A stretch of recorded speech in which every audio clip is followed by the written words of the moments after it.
Live right now, St Mirren against Celtic here on Sports Sound on BBC Radio Scotland with Stephen Thompson, Peter Grant and Al Lamont. Thanks again, Richard. Yeah, I mean, the conditions are utterly horrendous as Peter described them. It's driving rain, a strong wind. The players get absolutely soaked in their warm-up, but they're back out on the field of play, of course, ready to kick us off here at the SMISA Stadium for the first of 3 Sunday games in the Scottish Premiership. Celtic looking to return to the top of the table by keeping their 100% record intact, while St Mirren looking to end Celtic's run of 5 straight wins in the fixture, all of which came last season. I remember being here back in January when Celtic were last year in league duty, and similarly to what Peter described in terms of their start to games this season, they started on fire that day. They were 2 goals up inside 6 minutes. St Mirren cannot afford to allow them to do something similar this afternoon, and we're about to get underway,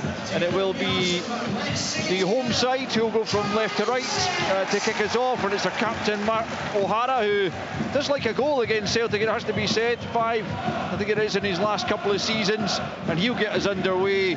St Mirren in their traditional black and white striped tops, black shorts, black socks. Celtic in a yellow top with green shorts and yellow socks, and immediately Cameron Carter-Vickers directs the ball out to the left-hand side for Greg Taylor, who just knocks it inside to his captain. I noticed that the Scotland manager Steve Clarke is in attendance alongside John Carver, his assistant, for this afternoon's game ahead of the squad announcement on Tuesday for the upcoming Nations League games. And Callum McGregor's one player he doesn't really have to concern himself with anymore in terms of his performance, having retire from international duty, but clearly Greg Taylor and James Forrest will hope to keep their place in the Scotland squad. Tony Ralston as well is on the bench for Celtic today. But it'll be interesting to hear from Steve Clarke for the first time since the Euros exit, when he meets the media on Tuesday. Anyway, here at the SMISA Stadium, St Mirren have a free kick just a few yards inside their own half, which Ellery Balcom has come all the way up to the halfway line to take. It's an early opportunity for them to fire the ball into the Celtic box, but there's too much on it. It skids off the surface behind for a goal kick for Kasper Schmeichel to take. A minute in, St Mirren 0, Celtic 0. The conditions, Al, as you rightly point out, are absolutely horrendous. The pitch is magnificent, you have to say, but you see there with that kick from Balcom, the wind's going to play a factor today. Celtic will want to play with the ball on the ground, not keeping it in the air. St Mirren will be more direct, obviously. Hatate getting the better of Phillips on his St Mirren debut, having come back up north of the border from Crystal Palace on loan. He described his loan at Aberdeen as I think he enjoyed it for the most part, but he did say that the lowest point he's had on a football pitch was against Celtic in that Scottish Cup semi-final, when he missed a crucial penalty in the shootout, and ultimately Celtic prevailed. But he's in the St Mirren midfield today with the likes of Boyd Muntz and Adeniran missing through injury. Big boost for St Mirren to have Mark O'Hara back, though, as well as Phillips in that midfield. Here's Celtic in possession. It's Hatate helping it on to Bernardo, who's got big boots to fill in there, as McGregor then plays it to Johnston, 30 yards out to the right hand side. It's James Forrest who started on that right flank. Back it goes to McGregor, punches a shot and goal! Callum McGregor! 2.5 minutes in, he's found his shooting boots this season as the Celtic skipper rifles it into the bottom corner, away from the outstretched arm of Ellery Balcom. And in the opening minutes, just as St Mirren would have feared, it's St Mirren 0, Celtic 1. Well, it's just exactly what I said, but not being predictable. The midfield moved about out of position. Bernardo came central, left Alistair Johnston into space. Alistair Johnston gets it, feeds James Forrest. He moves it. Callum McGregor steps forward, finds that space, bang. 1-0 Celtic. Another incredible start. It was a really good finish, and Celtic's kind of one-touch pass in the middle of the park, moving the ball very quickly. St Mirren didn't adjust, and it comes to McGregor, 20 yards out, he takes his touch, sets himself, and it's a really, really good hit. And in this skiddy surface, it bounced once, and Balcom had no chance into the bottom corner.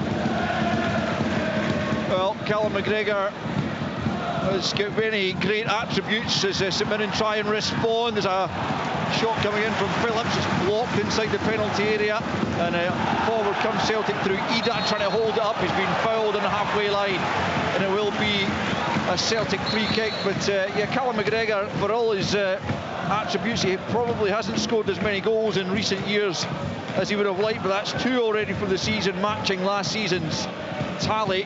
And Peter Grant, I mean, he's already such an important player for Celtic. In losing the goals of Matt O'Reilly, as Stephen was pointing out, it's important that the likes of Callum McGregor step up in that front as well. Yeah, he's more than capable of it. As you know, he was more of a forward-thinking player when he was youngster. Yeah. And that's where he played, so he's more than comfortable in that area of the pitch. He's just adjusted his game recently. Here's St Mirren again, looking for a leveller into the box. It comes, Scales sends it out. St Mirren fans not happy with a challenge that went in there. As Maida's taken out of the game there by Gogic. It's going to be a yellow card. 4.5 minutes in, Maida scythed down by the St Mirren midfielder. It's a crazy challenge. I mean, St Mirren should have probably had a free kick just mid-seconds before, and the support round about us going off their heads at that. But Gogic so early in the game, and such an important player for St Mirren in that role, to go into that challenge, it was wild. Absolutely a yellow card. Tom. I think he's lucky. I think he's off the ground. Well, maybe, but I mean, for me, it's a yellow card. But what I'm saying is, now he's got to tread very carefully. We're only 3 minutes into the game, and it's just it's a crazy challenge to make so early in the game. He's trying to say to the ref, it was my first challenge. Doesn't matter. It's 100% yellow card. Yeah, absolutely, absolutely. I do agree. I'm not sure it was quite enough in it for a red, but certainly it was taking a chance the way he lost kind of control of himself as he slid in. Anyway, the free kick comes to nothing for Celtic. St Mirren with the throw in on this near side, midway inside their own half, to be taken by Rooney. Down the flank it goes. There's Ida though picking up, tries to play in Forrest, but can't find the pass. Scales has to deal with the through ball that was in the direction of Ayunga, but didn't quite find him as a result of Scales' intervention. And now it's Carter Vickers out to Johnston. 6 minutes played, Celtic leading already by a goal to nil. Callum McGregor on the score sheet. Here's Forrest right hand side. Inside it comes to Taylor, but 25 yards from goal, back out to the right. And it's slid forward onto the goal line, and Bernardo tries to flash it across goal. It comes off a St Mirren defender and behind for a corner. That's why it's a problem for them, because the full-backs step in and become the extra midfield players. This is when you see how that works, because Callum just stayed off the game there. Ayunga's back marking him, so it leaves the space for the full-back to be free, and they're picking him out at will at this moment in time. Callum McGregor gets the corner kick played back to him. Celtic working it over on the right-hand side. Now it's Forrest looking to find space for the cross, which he does. It's headed away by Rooney and then helped out the box by O'Hara, but St Mirren very much on the back foot in these opening stages. But Celtic having to go back the way to their goalkeeper, Kasper Schmeichel, all in pink today, as Celtic having opened up that 1-goal advantage. And it's just the kind of start you were talking about, Peter. They've started each game so far this season in that kind of fashion. Alistair, I think that's what they've done exceptionally well. They've looked forward, as I said, about quick passes, looking forward, and they found that spare player as they keep doing at this moment in time in the game. And it's difficult conditions, we say, but they always seem to be available, and it allows you to pass the ball quickly forward. And listen, Callum finds that space, and he's more than capable of it, as we said. We've seen it last week. But he just seems to be in the right position, whether he's with the ball or against the ball, and that's keeping Celtic on the front foot, making it very difficult for St Mirren at this moment in time. He did exactly that. They're just now pinching the ball from Olisanya in the middle of the park, and that allows Celtic to pick up on the right-hand side. It's Forrest for Taylor, midway inside the St Mirren half-back. There went St Mirren coming forward down the right-hand side. It's good play. Taylor looking to stay with his man, but comes out to the right-hand side. Ayunga won't keep that one in, but it will go out for a throw-in only down at the corner flag. As St Mirren try to respond to the early adversity of losing the goal. 8 minutes played though. They'll look to launch this into the box. As I mentioned, they do have a big, tall team. Sean Rooney has got a long throw. We've seen it used a lot. Used a lot yesterday in the highlights last night. We saw 2 or 3 long throws that's causing problems, most notably up at Tannadice, but this is going only one place and into the 6-yard box. Sean Rooney lining that up just a yard or so away from the corner flag on the right-hand side. St Mirren look to find a levelling goal, and it comes. Iacovitti tries to flick it on, it comes off Ida, back with Iacovitti, looks onto the left foot. He's not got a lot of space, but he's flicked it through for Olasanya, who's onside. Can he get a ball across goal? He's on the right-hand side of the penalty. A challenge there by Scales. Back to Gogic. He can't find the pass for a teammate. Now there's an offside flag up to why do you wait so attack. much? It just does my head in. I can't get used to it at all. Just let it go for like 10-12 seconds there and then puts the flag up. Honestly. I agree 100%. But situations like that, I'm telling you what's going to happen. We've said it so many times. You're going to wait until somebody gets a bad injury and then they'll say, oh, we should have put the flag up earlier. Just put it up. The balls came up after it's been cleared. That's when the flag should go up right away. Yeah. So it's a Celtic free kick taken by Kasper Schmeichel from just inside his area. 9 played, 1-0 Celtic lead thanks to their captain Callum McGregor's second goal of the season. Here's Greg Taylor just inside his own half, slides it forward for Hatate. Hatate out to the right-hand side on the halfway line to Johnston. Johnston, the Canadian fullback, slides it into the feet of Ida, but Iacovitti had read it, and then Gogic with a neat turn in the middle of the park, and then he's just overdone it, and he just gets the better of Callum McGregor, but then Ida comes back and takes it off him. Celtic have it right-hand side through Forrest. Forrest looking for options into Hatate, edge of the box, looks to find it.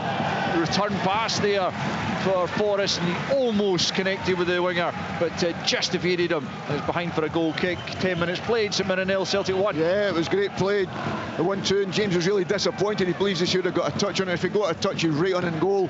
But yeah, again, good play. Celtic lost the ball, and that's been a big part of the games I've noticed as well. How quickly they get it back. Yeah, they were onto that straight away. 4 players round the one man, and it makes it difficult for Gogic, who's stepping in the middle of the pitch, and it's completely different for the back line.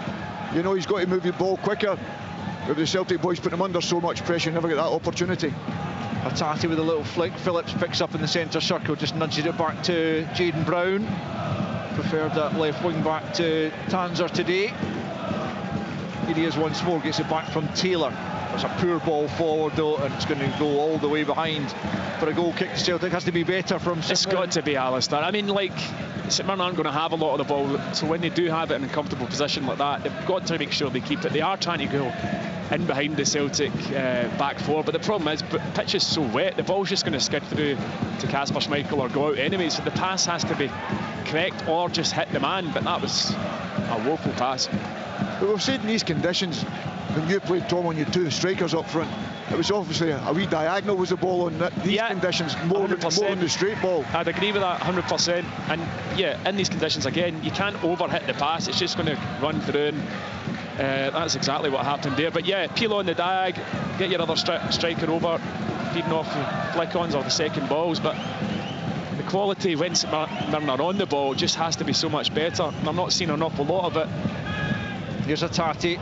McGregor out to the left-hand side for Maida. Back to the halfway line to Taylor, and field to Scales. St Mirren trying to close them down, but the ball's been shuttled from one Celtic player to the next very quickly, and it's difficult to close them down in that regard. Here's Johnston right-hand side into Bernardo. Bernardo just looks to lift it down the channel for Ida. Ida's got a ball under control. Right-hand side of the box now, back with Forrest. And then Hatate, good save from Balcom. Now on the rebound, Celtic trying to turn it into the net. Another block is made in there. St Mirren hanging on here as Forrest picks up once more on the angle of the box, right-hand side, looking to take on Brown. Comes back off the wing-back for Johnston, right-hand side still. Tries to stand this one up to the box. Maida can't get there. It will come all the way through for Taylor, left-hand side. He returns it into the middle. Arriving at the back post was Forrest. He couldn't get any purchase on the effort. And it will be St Mirren goal kick in the end. We've played 12.5 minutes, and it's very much Celtic on top. St Mirren 0, Celtic 1. Yeah, brilliant play around about the box. The one-touch stuff was excellent. It doesn't allow St Mirren to get close to them. They've got the opportunities to get in there, and it's a wonderful save for Balcom, to be fair. And I think he got the second one as well. And then in the last cross there, I think it was James Forrest that got in front of Alistair Johnston. I think if he'd have left it, Alistair Johnston would have tapped into the empty net. But Celtic have been excellent so far, and you've got to give credit to Bernardo. Matt Riley, at this moment in time, he's making these same movements, and it's difficult to come in and play that similar type of way. But he's made the same movements that Hatate and that are used to with that midfield, and unbalancing St Mirren quite a bit. Yeah, there was a quick check going on for something there, but it wasn't made clear, and it was quickly over in any case. So play continuing with St Mirren trailing by a goal to 0. Celtic have it on the edge of their own box. Scales plays it square to Carter Vickers. Noticed that there was a couple of newspaper reports of interest in him in the week. Celtic definitely don't want to be losing another star player, the likes of Cameron Carter-Vickers, but always the transfer window, as much as Celtic will look to go and try and do a bit of business on the way in, might be susceptible if a big money bid came in. But Carter-Vickers has been such an important player for them. Here's Johnston on the right hand side. It's Bernardo linking with Forrest. He's done that pretty well so far. It's Forrest up against Brown, looking to just find a yard, gets to the byline. Brown's done pretty well, and it's helped out there by Taylor, and the ball eventually falls to Brown, who's able to clear up to Ayunga battling away there with McGregor, who's got the better of him. Olasanya comes in, but it's that man McGregor who emerges with possession, as he always seems to do. Big loss for Steve Clark, who's, as I mentioned, watching on today. I think they'll probably appreciate him now, Scotland, more than they did when he was involved in it. I think that's the difficulty you have. Lovely flick from Bernardo Hattati, 35 yards from goal. On to Forrest, angle of the box on the right hand side. Hattati goes outside of him, opens up the space on the inside. Forrest tries to take the shot on the left foot. It was a weak one and easily blocked as O'Hara gets it up to Olasanya. Was he fouled there by Carter-Vickers? Nothing given. The ball breaks loose, but Scales gets it back to Kasper Schmeichel, the edge of his box. Quarter of an hour in, and Celtic have the advantage thanks to the 3rd minute goal from their captain Callum McGregor, as Johnston lifts it down the right for Ida to chase. Jakubowski's with him. Ida's just got goal side of him, but out comes Malcolm to collect, and he bowls it out to Taylor out on the left hand side. With Brown back to Taylor on the edge of his own penalty area. Plays it infield to Jakubowski, who's playing as part of the central part of the back three. Often you would find him on the left, but with Gogic moving into midfield, Jakubowski's taken that central spot with Fraser right and Taylor left. It's out for a throw-in on this near side to St Mirren. It'll be taken by Marcus Fraser, who's passed the armband back to O'Hara for today, and I'm back in the team. Here is Fraser, right hand side, slides it into the feet of Phillips. Nice touch away from Bernardo. Just leaves that for O'Hara, and then out to the left hand side for Brown. Midway inside the Celtic half, slides it forward for Phillips, who's continuing his run. His attempted cross is blocked by Carter-Vickers. Better from St Mirren as it's out for a throw-in over on the far side. 1-0 they trail. Yeah, slightly better from St Mirren, managing to string together 3 or 4 passes, working the ball from one side to the other. Again, though, out for this throw-in, they'll be looking to get the ball into the box as quickly as they can. Out on the left, it's Brown who gets the throw-in played back to him from O'Hara, and his next attempt at a cross is also blocked. Still the rain teams down in Paisley as Taylor picks up and then swings it into the box. Not a bad ball, but Scales able to get it well away. Fraser will pick up and try and return it into the back post area, but Carter-Vickers wins that one. Gogic brings it under control and then plays it back to Taylor just outside the centre circle. Gets it back from Jakubowski, chased by Hattati, but he's played a good ball forward for O'Hara. O'Hara tries to play it infield, but McGregor picks up possession once more and finds Forrest. Forrest 20 yards inside his own half, just turns and plays it back the way to Johnston. Just takes the sting out of the St Mirren attack as Carter-Vickers then finds Scales forward to Taylor, and Taylor out to Maida, who proved his worth as a central striker against Hibs in the League Cup with a couple of goals, where he's back out on his normal beat on the left flank for Celtic. We come forward now on the right hand side. Forrest, who's seen plenty of the ball and has seen plenty of action at the start of this season, having really come into the team and impressed towards the end of last season, and he's getting ever closer to his 500th Celtic appearance. Just 3 off it now. Here's Maida on the left hand side, up against Rooney, left hand side of the box. He's just given himself too much to do there. He managed to keep it in and get the cross in, but it was an easy take for Ellery Balcom. 18 minutes on the clock. St Mirren 0, Celtic 1. He's not really been involved in the game so far, Peter, down the left hand side, Maida. No, and the funny thing is, because Sean Rooney's more worried about him, so he's staying further back the pitch, which is not giving St Mirren a diagonal out the pitch, which they've been using quite a lot in early this season. Yeah. The big one to Rooney and the big diagonal is exactly what they do now for the goalkeeper, and I think that's the worry he has. He's got more worrying about Maeda, and he should just push himself on and make him defend it, especially in these conditions. If I was St Mirren, you know that's the best way to play, is get the ball forward. If you try and outplay Celtic, they're only going to be one winner. Yeah, it's effectively a back five at the moment for St Mirren as Forrest picks up and sends a lovely ball in, and on the slide Jakaviti does it up, but it's still in play. Johnson gets it across goal and comes back, but it's just behind Maida. Will be picked up by Taylor, and now he finds Hattati in the angle of the box, left hand side, back with Taylor, and now McGregor in assistance. Maida now once more on the edge of the box, plays it into Hattati, back to Bernardo over the top and wide, but the two-in deflection on its way through, and it will be a Celtic corner as they look for a second goal. It's just the speed of the passing and the movement from Celtic. St Mirren just cannot cope with it at this minute in time.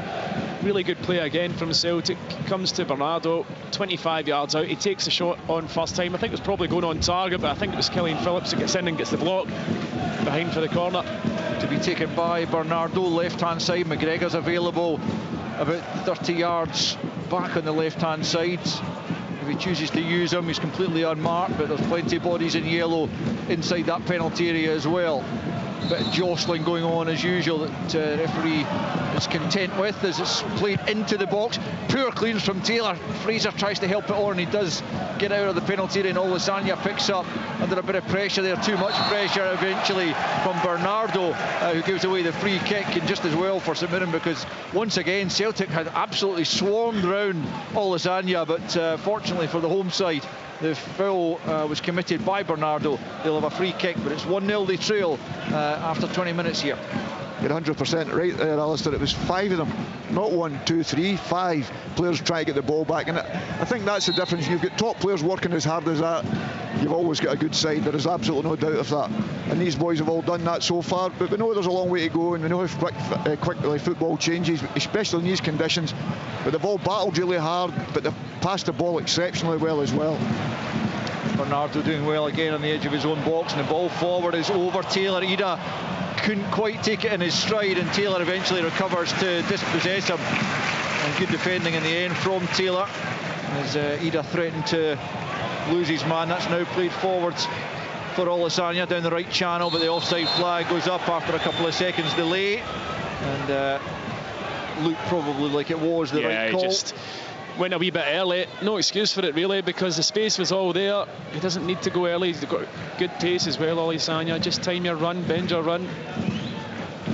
That's exactly the thing we're saying, Alistair, about Celtic mixing up again. You see the long ball they played there, or the long pass, or what they want to say, to Ida. Nearly gets him in with one long pass. Instead, he's just playing short. So they've mixed the game very well, and they've used the conditions really well as well.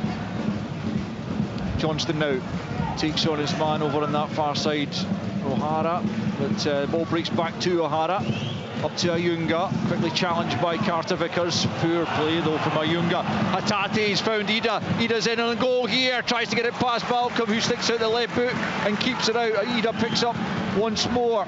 It's a big chance for Adam Ida to double the lead there. Good save again from Ellery Balcom. It was, and the pass is absolutely magnificent from Hattati, straight into Ida. The angle was against him slightly on his left foot, and I don't think he caught it as sweetly as he might have liked to have caught the shot, but Balcom does well to spread himself, gets a foot to it. Balcom's already made 3 big saves in this match, and it could be an entirely different story. Only 22 minutes in. Yeah, midway through the first half as Taylor and Rooney clash heads there. I'm not sure if that's been given as a free kick, is it, for the challenge, or just a throw-in, I think, which seems like the right decision. Oh no, it is a free kick actually. Marcus Fraser will take this just a few yards inside his own half, out in the right touchline, just in front of his manager Stephen Robinson, looking on, not bothered about the rain as he seeks to try and help his side get back level. Fraser's just going to leave this actually for Balcom to take, and St Mirren will, as you said, Stephen, that they've named a big side, and they've got to try and use that as much as possible. Can they do it here from the free kick? As a Celtic player down as Jakaviti tries to make something of it, breaks away though out of the penalty area, and it'll be picked up by Brown, who goes back to the halfway line to Taylor. Taylor just plays it, a straight ball for Gogic, who's immediately under pressure. It's a strange ball from Taylor, a difficult one for Gogic to make much of, but St Mirren survive and get it down the right, and it's Phillips now picking up from Rooney, infield to Olasanya, inside the penalty area. Can he get a shot off here? Phillips, I think, is offside. If he can keep that in at all, he can't in the end, and it's a goal kick. It might well have been given as a free kick for offside, but St Mirren haven't been able to threaten Kasper Schmeichel as yet. 23.5 played, St Mirren 0, Celtic 1. Yeah, I think that's the difficulty they have. They're caught, where do they play the ball? They're looking at the goalkeeper, will you play it in there and drop it in? I think they have to. I think that's the strength. Stephen said that they've picked a big side. So why are they going to knock it short? So use the strength that you've got. Don't be embarrassed about it. That's football. There's no perfect way to play or a set way you've got to play it. Not everybody can play like Celtic. So use your strengths, and I don't think St Mirren have done that so far. Here's Maida, left-hand side, early ball into the back post, and it's just turned behind by Jayden Brown. Couldn't take any chances. Forrest was lurking, and it will be a Celtic corner as they look to extend their advantage here and move back to the top of the table with a victory this afternoon. That was a great cross in from Maida. Really dangerous ball in. There's been several so far in the match. Some last-ditch defending. He could take any risks there, but they've given away the corner. They'll be taken on the right-hand side then.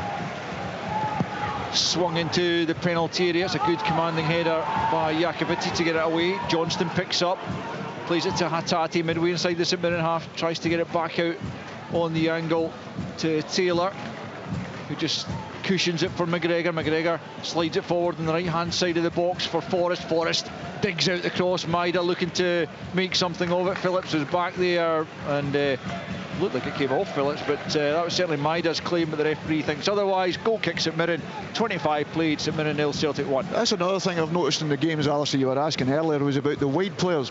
The wide players were usually predictable because they played on the opposite side. They would cut back inside and then pass the ball back 30 yards. They've went on the outside in the games, the early games, and they crossed it with their weaker foot, which has been great because defenders find it really difficult to defend, but strikers love it because the ball's coming in early, and I think that's been a big change even this season as well. James Forrest has done it brilliant when he played on the left-hand side. He was putting in his left foot last week. Yeah, you're right. There's nothing worse when you're a striker and you know, the wide players chopping and going back the way, and you're making movements in the box. An early cross is a striker's dream. Free kick going against St Mirren here in the middle of the park, as you might tell from the angry reaction round about us. So the home fans not entirely pleased with Chris Graham's decision there. Scales has taken the free kick short to Taylor. 1-0 Celtic. The goal came in 2.5 minutes, courtesy of a strike from Callum McGregor from the edge of the box. Maybe not quite as impressive as the one against Hibs, but still a very good connection he made, and Ellery Balcom down to his left-hand side, couldn't keep it out, right in the bottom corner. It was ideal for these conditions. The ball just skipped off the surface and beat the keeper, and that's the difference between the sides, as Taylor feeds a lovely ball forward onto the chest of Vida, left-hand side of the area. He couldn't just wrap his boot around the attempted cross, and it's into the side netting only. He's given that option well, has he, the ball in behind. He's looking pretty much on every occasion to spin in behind. There's been 3 or 4 he's been really unlucky with when the ball's just not maybe falling for him perfectly. And that occasion probably should do better. He takes an alright first touch, but then can't wrap his left foot around it. But he is offering that threat in behind. How much, Peter, given Ida and Keogh are quite different players obviously, how much does Celtic have to adapt the way they play, the way they try and feed the striker when it is a different player up front? No, I think the only difference it gives you more power. There is no doubt it gives you that, but I think the movements are similar. They look for the same movements off the strikers. I think Keogh's movement's excellent, and it suits him and the team play quicker forward because he wants to go on that first run. He'll come short and then spin like the old striker does. Adam Ida's similar to that, but what he can do is he can stand still.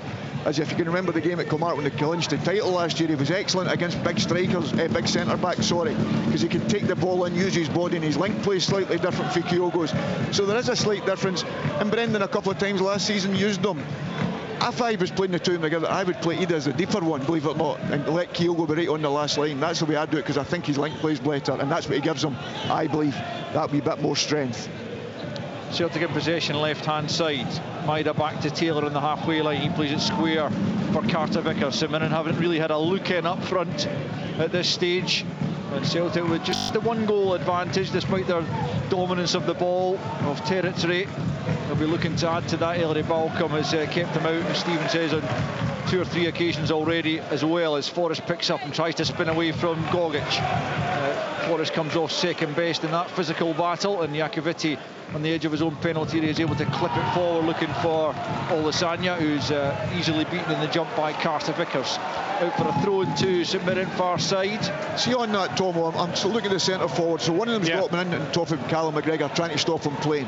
Do you think they'd be as well bringing one of the midfielders ahead of that and playing 2 sitters in there? Because they've got 3 at the back picking up 1. I know. And it making it very, very difficult for them to get any of the ball at all. When the ball's going up, it's not sticking. A large part of that's to do with the physicality of Carter Vickers, who's brilliant. Gogic giving it away to Ida. Ida on the march towards the penalty area. Gogic trying to get back at him. He has to be careful with that early yellow card. Now it's Forrest looking to get away from Taylor. Really good defending from the centre back. Good strong play, although he's giving it straight to Alistair Johnston, who feeds it forward once more for Ida. Right hand side, fires it into the box. Away by Fraser, only as far as Hattati. Hattati has it right hand side of the penalty, and McGregor wants it at the edge. It's not a bad ball in, but Maida had gone into the middle of the goal. There's no one at the back post until Taylor arrives, tries to get it back across goal. It comes off Rooney and it's out for a throw. We've played almost half an hour and it's still Celtic leading by a goal to nil. I think Ida made the wrong choice there. I think he's got to play Maeda. Maeda's free in the left hand side on his own, and he tries to go himself to the right hand side. Here's Bernardo, finds Maida, he goes down inside the penalty. It didn't look to be anything much in that from our vantage point. The referee, who's a lot closer, also agrees. I'm not sure Maida does though. It looked like a tangle of legs to me. It didn't look like there was any foul in there. It has been checked as you'd expect, but it didn't look like an obvious foul. Yeah, well, as you might hear in the background, there is a check for a penalty, but as I say, my first instinct was that it wasn't a foul, but Chris Graham has been advised by Stephen McLean. It's a check that's quickly over, and there's no penalty. You can see that. I mean, sometimes you look and you're not sure, but it was fairly obvious. They just kind of tangle their legs in the box, and thankfully a very quick VAR check. Fraser back to Iacovitti. Iacovitti up to the halfway line. O'Hara heads it on. McGregor likewise. Phillips returns it into the Celtic half. There's Carter Vickers to thump it forward. Rooney will be underneath that one. He heads it forward now for Ayunga, who's beaten in the jump by Taylor. Now it's Olasanya, right hand side, challenged by both Maida and Scales, and Celtic have it back, and it's Hattati into the feet of Ida. Gogic has it back though for St Mirren. A little bit untidy just at the moment as Fraser tries to get it forward. He was looking for Ayunga, but it breaks kindly for Olasanya down that right hand side. Good play from Scales, but then it breaks St Mirren's way once more. Fraser just behind O'Hara. That would have been a decent opening actually if he'd managed to find his captain there, but it's just a little bit scrappy at the moment. Even Celtic can't hold on to the ball under a little bit of pressure for the first time. The home fans enjoying that a bit more as Rooney sends it out to the left hand side, but Brown can't keep it in. It's a Celtic throw in. We've played 31 and a half minutes and it's still St Mirren 0, Celtic 1. That's what St Mirren exactly want. They want it scrappy as much as they possibly can. I think if one thing Brendan's going to say to Adam Ida at half-time is, when the ball comes into you, if you're not set, take it in. Let the players join you. Don't keep giving it away, because he's given it away about 3 times now with his first touch. But when he takes it in, he's been a real good link player, so he has to get better at that, because that's what started that scrappy bit of play. We haven't given the ball away in a bad area.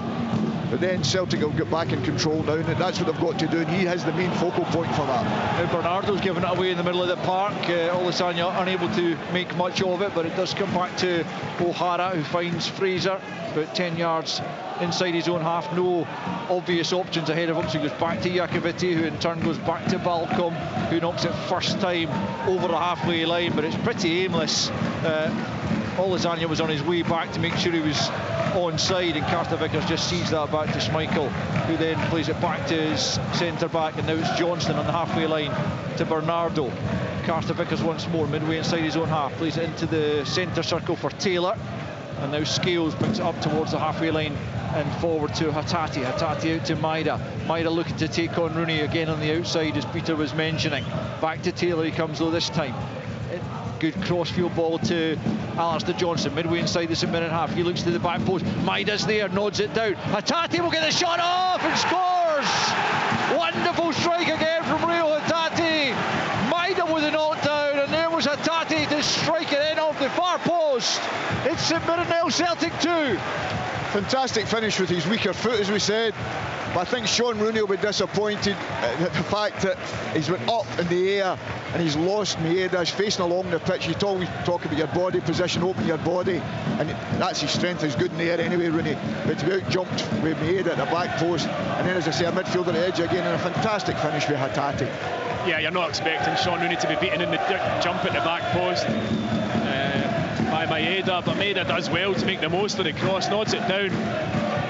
Hatate first onto it, St Mirren trailing in his wake, and it was actually a really good finish. He hits it into the ground and uses the kind of skid of the surface in off the edge of the post, and I think you can safely say that's pretty much game over now. Second goal of the season for Reo Hatate, having scored in that opening victory against Kilmarnock, and he's on the score sheet once more, and that's 2 goals from the midfield, despite the absence of Matt O'Reilly. And Paulo Bernardo will be looking to get on the score sheet himself, perhaps, having come in place of Matt O'Reilly. Celtic have been very comfortable in the game. They haven't been troubled at the back at all, and they've been good going forwards, good slick passing. And here's Ida, could be in for a third, just couldn't bring that under control. The flag goes up laterally anyway, but was an opportunity there almost. But Celtic good value for the advantage they have. 100%. I mean, they've been very, very impressive, Celtic. The speed at which they're moving the ball, they're moving off the ball, chances created, and they're not been fazed by St Mirren trying to make it difficult for them, not been fazed by the conditions, all very comfortable on the ball. It's been impressive. But the centre-half's got to give them credit. They've dealt with the first ball up. Any time it's come up to them, they've defended really, really well against them. The back guys have done their job properly. They've got the blocks in. Callum, just after he scored, gets a great block in, you know, just inside the box defensively.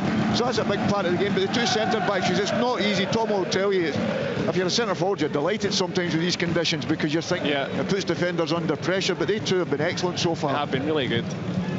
There's a switch of play there again from Taylor to Johnson, and actually it was that combination that began the move that led to the Celtic second goal, and Johnson put a good ball into the back post where Maeda was able to nod it down into the path of Hatate. Celtic always seem to know where the spare man is. In that case it was Johnston, and he put a lovely ball in for Maeda. Here's Scales on the halfway line. 2-0 Celtic with 9 minutes of the first half remaining. Hatate plays in, Taylor left hand side of the box, cross goal it goes, and all the way across goal, and I think it took a nick off someone. No, Balcombe touched it. Balcombe got the touch on it, and it might have been a vital one, because it's out for a corner on that far side as Greg Taylor looked to add his name to the score sheet. It was a great move again, and good run from Taylor down this left hand side. The cross wasn't brilliant, it ended up being more like a shot. Balcombe couldn't take any risks and just touched it over for another corner, but a really good move yet again from Celtic. But Hatate ended up in the left back area, and Greg Taylor was in his position. That's why I was strange when Steve said that it was a predictable Celtic team, you know, in the respect to the way they play. There's Taylor's corner kick from the right hand side, swings it into the back post, it's beyond everyone, and Bernardo won't catch it, and it's out for a throw. I mean, I do think Stephen Robinson meant that in the most positive and respectful way. I know that, but I'm saying that's why I think it's not a word you could use for that, because Hatate spent more time at left back than Greg Taylor has. Greg Taylor making midfield runs there, and that's when he gets opportunity from, and it's really difficult. See, when you're playing against that, and I've played against it, especially when I played in Europe, God almighty, you used to get 3 or 4 players extra on the pitch because they were running you about, and that's what Celtic are exactly doing to St Mirren at this moment in time. Yeah, Celtic look to be in a lot better place than they were at this point 12 months ago when they started the season in slightly ropey form, but they have begun this season extremely impressively, and although they are looking to strengthen the squad before the end of the window, the players they have available right now, it's a force to be reckoned with. It's out for a throw-in on this near side to St Mirren, who'll be looking to try and get a goal back at least before half-time to try and make a game of it. They've really not looked a threat at all though, Al, have they? No. You know, it's been really poor from St Mirren offensively. They've not asked questions of Celtic defensively at all. Kasper Schmeichel, I mean, he must be freezing because he's been absolutely nothing to do. Another throw into St Mirren, midway inside the Celtic half. Rooney looks like he might try and launch this one into the area as waves the likes of Iacovitti into the box as a potential target for a flick on. Rooney then from the right hand side. Ida's back there to try and combat Iacovitti. It's past both of them as Scales gets the first contact on the ball. Ida now back to Taylor. Taylor just down the left, and Midas plays it infield for Hattati. Gets the pass away despite a couple of challenges coming in, and here comes Celtic on the counter. It's McGregor onto Johnston, slides it through, looking for Forrest. Good interception there from Richard Taylor, who's actually started the game pretty well. He's had a couple of really good challenges, and he had to make that one as otherwise Forrest was in. Celtic get the throw in, quickly taken. Bernardo looking to latch onto it. Gogic had read it, looking to try and get the ball clear. Bernardo makes a challenge. Out it goes for a St Mirren goal kick. 6 minutes left in this first period. St Mirren 0, Celtic 2. You're right, it was a fantastic interception because James Forrest was trying to keep himself onside. Alistair Johnson knows that, that's why he's tried to play the ball quickly, but Taylor read it really well because they're right under pressure, because if James would have got the ball, he's got the opportunity to get through in goals, but also you had made it at the back post also. Ellery Balcom taking his time over this goal kick as St Mirren look to try and use these final few minutes of the first period to get some sort of test for Kasper Schmeichel. As Stephen said, has been a virtual spectator in the opening 40 minutes of the game. Here he is though in possession, taking the pass from Liam Scales. Carter Vickers now just outside his penalty area, plays it square to the Republic of Ireland international. Scales forward to Hattati, got that second goal. Switch of play back to the right hand side for Carter Vickers. Cross goes Olasanya to try and close him down, but the pass is already away to Johnston on the right. Into McGregor, who's tracked by Ayunga, but again Celtic sharp enough with the passing to get it out to Johnson and then back to Scales, and now it's Taylor who clips it into the edge of the area. Iakovitti's challenge there by Rooney. Maida with his shot. Well, I thought that might have been a claim for a penalty, but Maida was quickly up again and got the shot away, and it's saved and behind for a corner. Rooney was kind of blindsided there. Yeah, he doesn't give you a second, does he? And that's why I think Sean's got to be in his body position much quicker, because Maida doesn't give you that time. Yeah, he had no idea where Maida was. Are they looking at this for a penalty yet? I thought, I mean, again, my instinct was that he didn't take any of the ball and Maida went down, and I think the fact to him. Yeah, Maida gets up so quickly. Yeah, I think that's the thing, but there was contact. It depends. It has been looked at. It's going to be a Celtic corner if it's not a penalty. But Stephen McLean in the VAR room is checking this, and he might well ask Chris Graham, the referee, to come and have another look. We shall see. No, carry on is the instruction, and corner is quickly taken back to McGregor and into the feet of Taylor, back out to the left hand side to Bernardo. Bernardo slides it back to Hattati. Hattati 25 yards from goal, goes back the way again to Johnston. Johnston closed down by Phillips, who's had a tough St Mirren debut. And Scales plays it out to the left hand side. Now to McGregor. McGregor forward to Maida. Then McGregor gets it back. Taylor. Celtic just content to keep possession. And they'll be very pleased if they can get in it at 2-0. It's been another impressive half of football from the champions, going of course for their fourth consecutive title, and looking to match Rangers' tally of 55 this season. Here's Forrest into the feet of Hattati. Now McGregor. McGregor into the centre of the park. It's Taylor. Now back with McGregor, midway inside the St Mirren half, right hand side. McGregor in field to Hattati. McGregor once more. And now out to Bernardo. Bernardo right hand side into Hattati once more. And now back with Carter Vickers just inside the St Mirren half. St Mirren get everyone back inside their own half to try and keep Celtic out. Don't want to lose any more, that's for sure, as Gogic picks up on a loose ball and plays it out to the left-hand side. Now it's O'Hara. O'Hara forward to Olisanya. In comes Carter Vickers. Olisanya gets the break of the ball though. Can St Mirren somehow get back into this contest? It's Phillips, right-hand side of the box. Plays it in low. Ayunga was in there, but great defending from Liam Scales. Anticipated where the ball was going. He got first to it and got it clear. And really St Mirren's first threat in the game ultimately comes to nothing because of that Liam Scales intervention. That was fantastic defending. You know, he's got there, he's got his body around, he's got there in front of the defender. And we've said that about both him and Carter Vickers earlier. I think both of them have been outstanding. Anything that St Mirren have caused a problem, they've been there to see the danger away. And we forget about that because Celtic have had so much of the ball and played so well. And the thing I've liked about it as well, going forward, usually sometimes when they were slow at the start of last season, you were talking about Alistair, Carter Vickers and Scales for me passed the ball too much to each other. This time they've just passed one pass across to each other and the next ball's been forward, and I think that's made the big difference for me. Here's Johnston, right hand side for Celtic. We've got just over a minute left of the 45. I don't think there'll be too much in the way of added on time as Taylor was just caught there as he got the ball away. Gogic though has slipped it forward looking for Ayunga. He's got decent pace there, but Scales gets up ahead of steam as well and just uses his strength to knock Ayunga off the ball and emerge with possession. Again, it's impressive from Liam Scales. It is, but Ayunga's got to be so much stronger than that. I mean, come on. I thought he was going to go away from at one stage there and then he just seemed to stop. And I think that was a determination to Scales get there. And that's sometimes the difference more than anything else. Hatate has it more or less on the centre spot, plays it to his left to Scales inside the final minute of the 45. Carter Vickers once more. Highly impressive stuff from Celtic in this first period as Johnson finds Hatate. Hatate now midway inside the St Mirren half. Forward ball is swept away by Rooney, but only to Forrest. Then Fraser pokes it away. Olisanya trying to get turned. He's surrounded by a couple of Celtic players. Bernardo helps it forward again for Celtic. Now Ida to Hatate. Is there another goal in Celtic in this first period? Maida's drifted across to the right.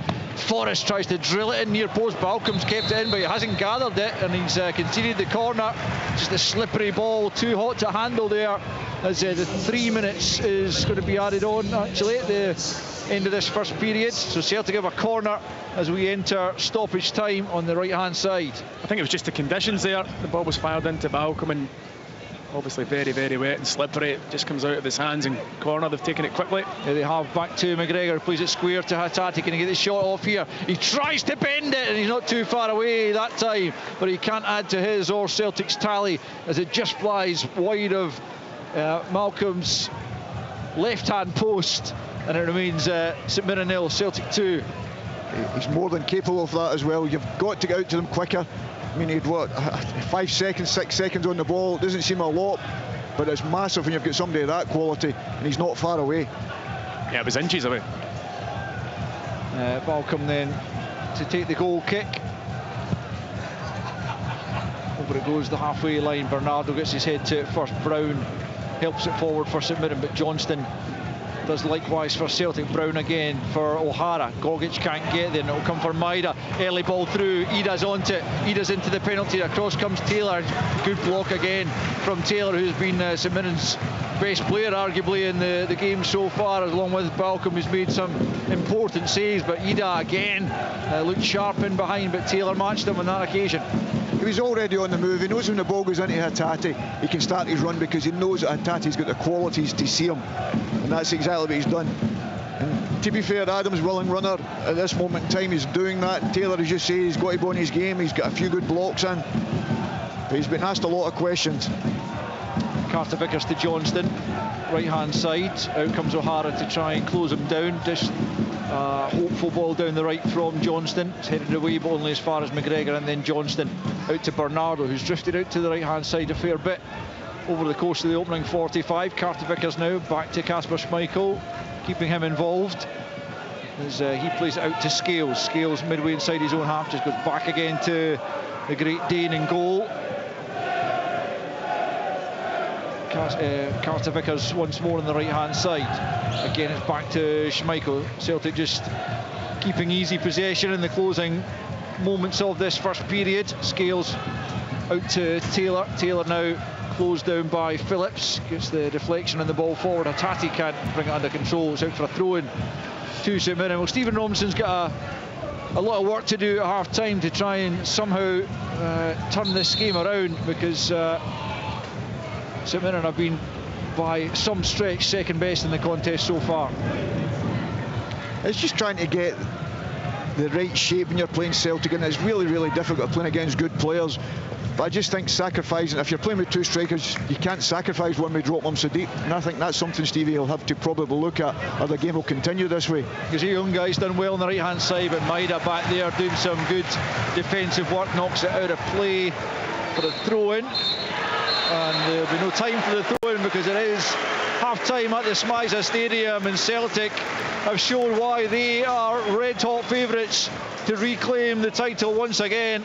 They have been impressive from the off, and it was Callum McGregor who broke the deadlock with less than 3 minutes on the clock. He picked the ball up outside the penalty area and drilled the ball low into the bottom corner away from the diving Ellery Balcom to give Celtic the advantage. Balcom made another couple of saves in those early stages, kept Ida out at the midway point of the first half, but he could do nothing 33 minutes in when Taylor and then Johnston and then Maida combined to nod the ball ultimately down for Rio Hatate, arriving inside the penalty area to flash a left-footed strike in off the far post for Celtic's second goal. And Celtic have been utterly dominant. Kasper Schmeichel has had virtually nothing to do, certainly nothing by the way of saves in the game. And so at half-time, it is St Mirren 0, Celtic 2. On digital radio, FM, online at BBC Sports Scotland, your smart speaker, and BBC Sounds. This is Sports Sound from BBC Radio Scotland. Scottish football lives here.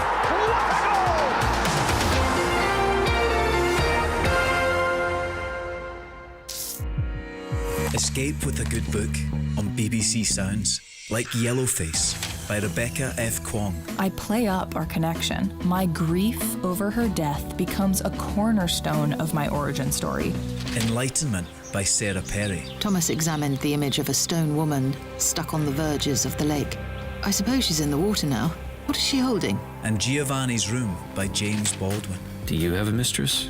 I asked him. I don't seem to be very interested in women right now. Listen on BBC Sounds. This is Sports Sound Live with me, Richard Gordon. Half-time in Paisley. Celtic look to be heading back to the top of the table. It would be 3 wins out of 3 so far in the Premiership this season. It would be 9 straight victories stretching back to last season and an unbeaten run of 12 Premiership matches. They have been, well, just as they have been throughout this season. This is their 4th game of the campaign. They've all been on Sundays. We've had them all live here on Sunday Sports Sound. Killie, it took them 17 minutes to take the lead in the 3 games since. They've gone in front twice against Hibernian and against St Mirren in 3 minutes, 4 minutes and 3 minutes. I mean, there, Peter Grant, is a real statement of intent and why they have gone on to have such a stranglehold on the matches they've played so far, I guess. Well, that's what I said, Richard. That's a big impressive thing about them, about playing forward quicker, moving the ball quickly forward, players running forward. All these things, and the combination of that gives you a quick start, and they obviously get the goal. But they've been outstanding with and without the ball. Cromwell and Alistair spoke about it, how quickly they've got bodies round about the ball, and that's been the big thing. Even the way they've played, they've been excellent in possession, but when they've lost possession, they've had 4 or 5 taking the ball off, and it's made it really difficult for the likes of Gogic getting back into the middle of the pitch. As soon as he thinks he's going to get a touch, he's getting hounded, giving the ball away, and they just can't get a breather. And it could have been more if it wasn't for Balcom, to be perfectly honest with you. And Richard Taylor, we've got to give him credit. He's got a few blocks in, but as I say, Celtic have been outstanding so far. It is just 3.5 games into the season, Stephen, but it's a remarkable level of consistency, isn't it? And pretty much what they've done in the previous games, they've maybe just taken the foot off the gas a bit in the second half, but they've put in a 45 minutes of dominant football. I think it's 6 shots on target. St Mirren haven't had any. They've just not troubled Kasper Schmeichel at all. They certainly have not. It's been highly impressive from Celtic. I think the energy levels they show, you know, Peter talked about it during the game, when they lose the ball, hunting to try and win the ball back in packs within seconds. St Mirren just can't string passes together.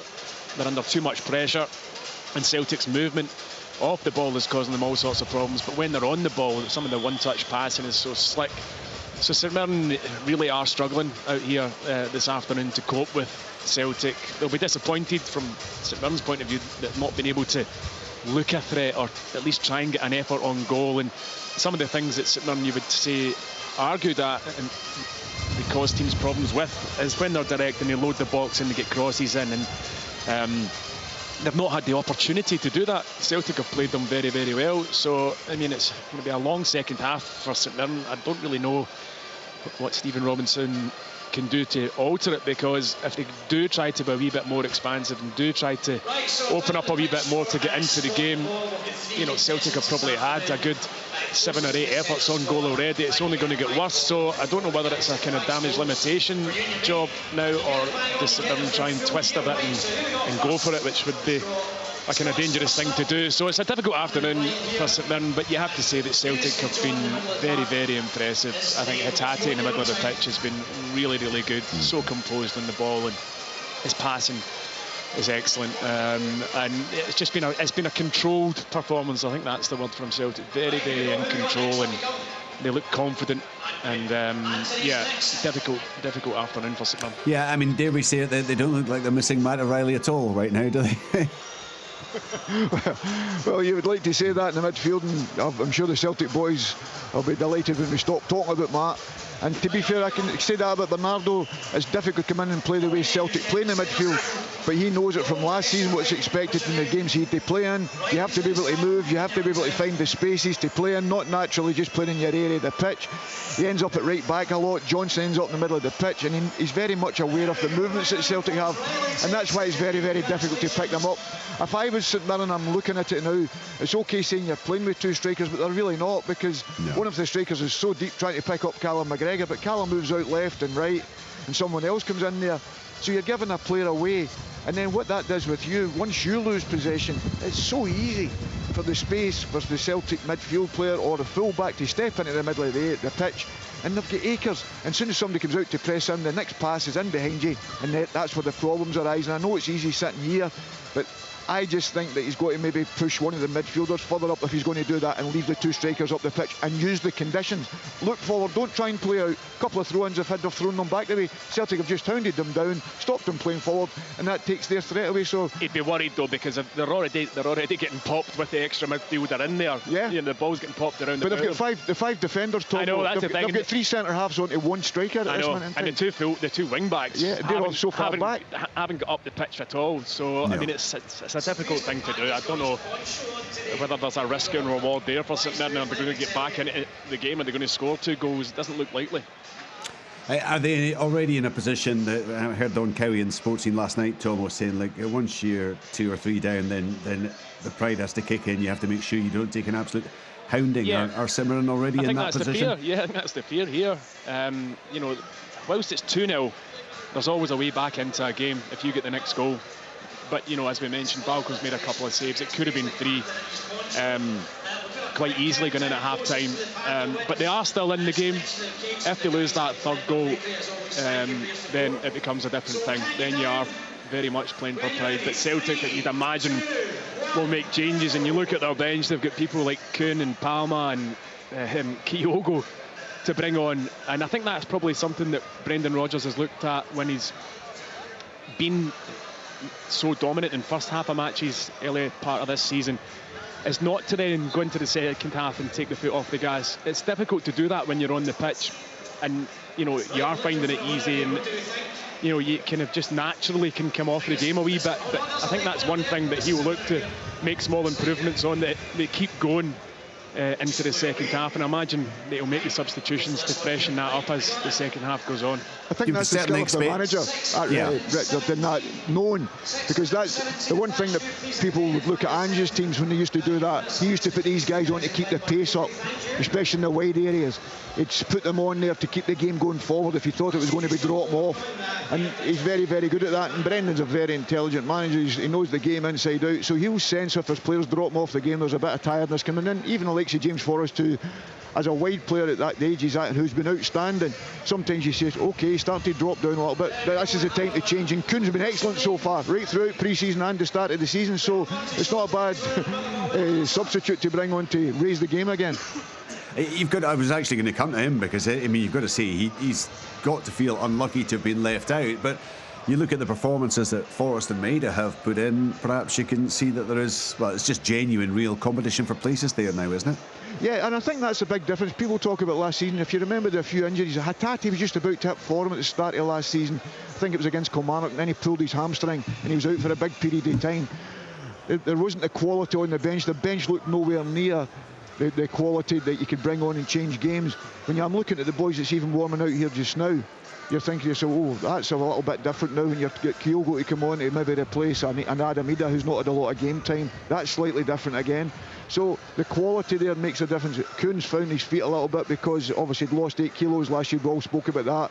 The early part of his tenure at Celtic, so that was difficult for him. So he's found that little bit of quality. He's getting the support, and his performances in pre-season and throughout the season so far has been excellent. So they're fantastic changes, and Palmer knows he's got to up his game. He started really, really well.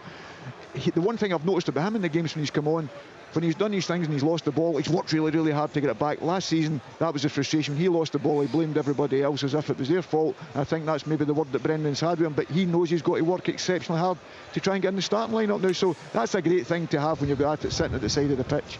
It will be interesting to see what changes and how quickly Brendan Rodgers makes those changes. A couple of VAR checks in the first half, certainly the first one. Gogic and Maida, absolutely nothing in that. It was the quickest VAR check, I think, in history. There was one just before half-time. I think the officials called it absolutely correctly. Rooney did kind of slide in, but I'm not sure there was even any contact at all on Maida, and he was quickly up.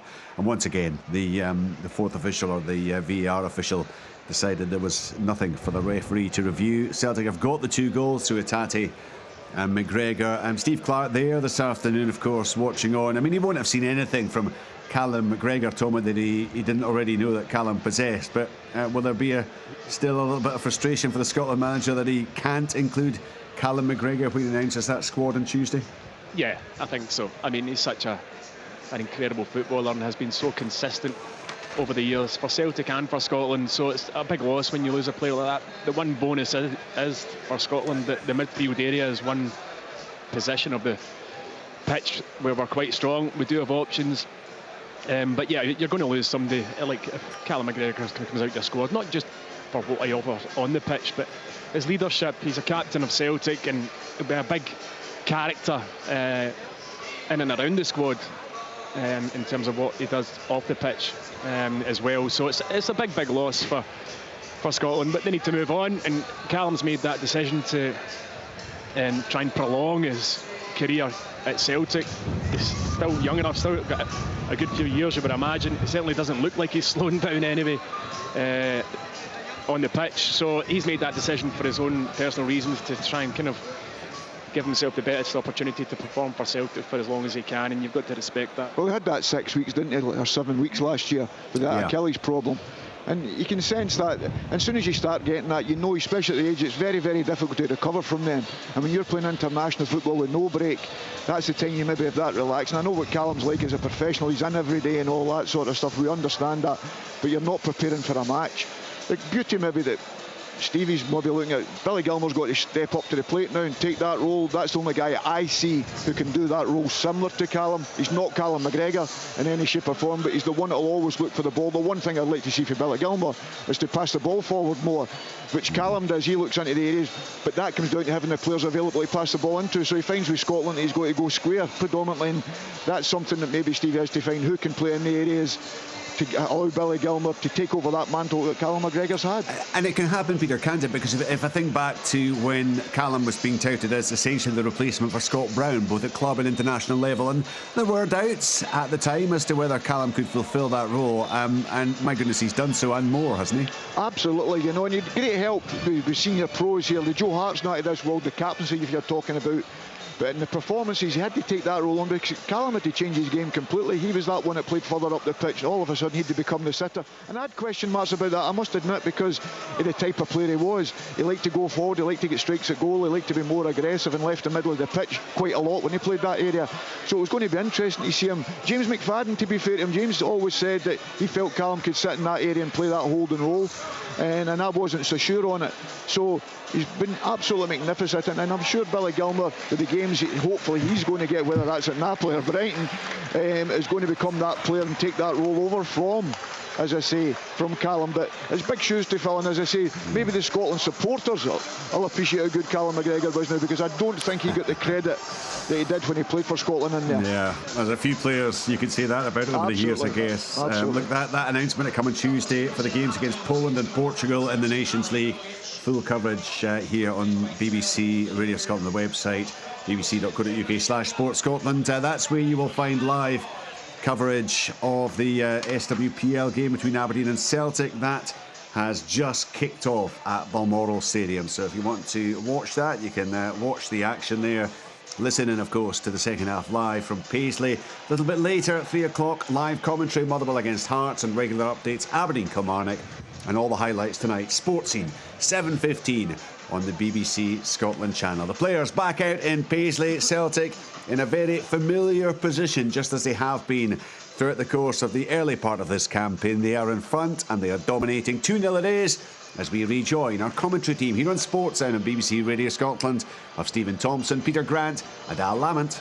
Thanks again, Richard. A couple of changes for the home side at the interval. Stephen Robinson has introduced Roland Idowu in the middle of the park, and Mikael Mandron up front in place of Alex Gogic and Jonah Junga. So certainly the introduction of Idowu for Gogic is a positive move, you'd have to say. The other one more of a like for like, as we do get back underway. Celtic is back going again at the start of this second period. Stephen, in terms of those changes, are those I think the Gogic yellow card, Al. Yeah, I think that's a big factor. You can't go down to 10 men against this Celtic team, and he's clearly been thinking about that. It's not really worked playing him in the middle of the park. You put him in there for the security, but Celtic have still managed to find ways round about them. So Idowu will get forward slightly more. Mandron, as you say, is very similar to Junga, so that is just a like for like. Junga was ineffective in the first half, so you can understand the two changes.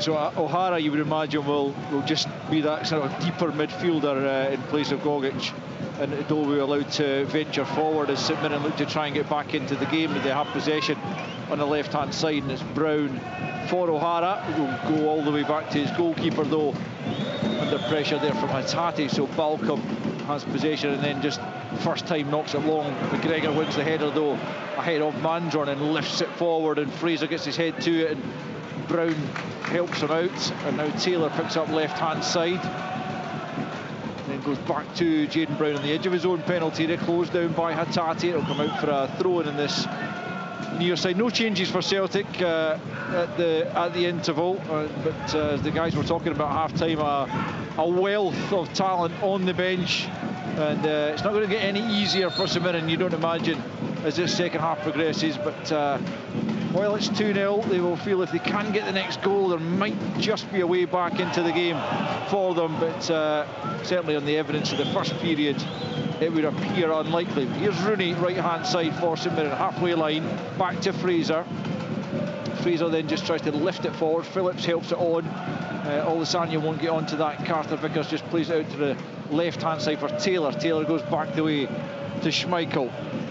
Schmeichel on the edge of his 6-yard box just plays it to Carter Vickers. Carter Vickers in turn plays it back to his Danish goalkeeper, and out to the left hand side for Taylor. McGregor, as usual, is available, and he slides it forward for Hatate, and all of a sudden Celtic are bounding towards the St Mirren goal. Hatate slips it to Forrest, takes a touch, good challenge again from Richard Taylor, but for him and Ellery Balcom, St Mirren could be 3 and 4 behind. But the only thing I wonder there is, did James Forrest have to take that touch, Tomo?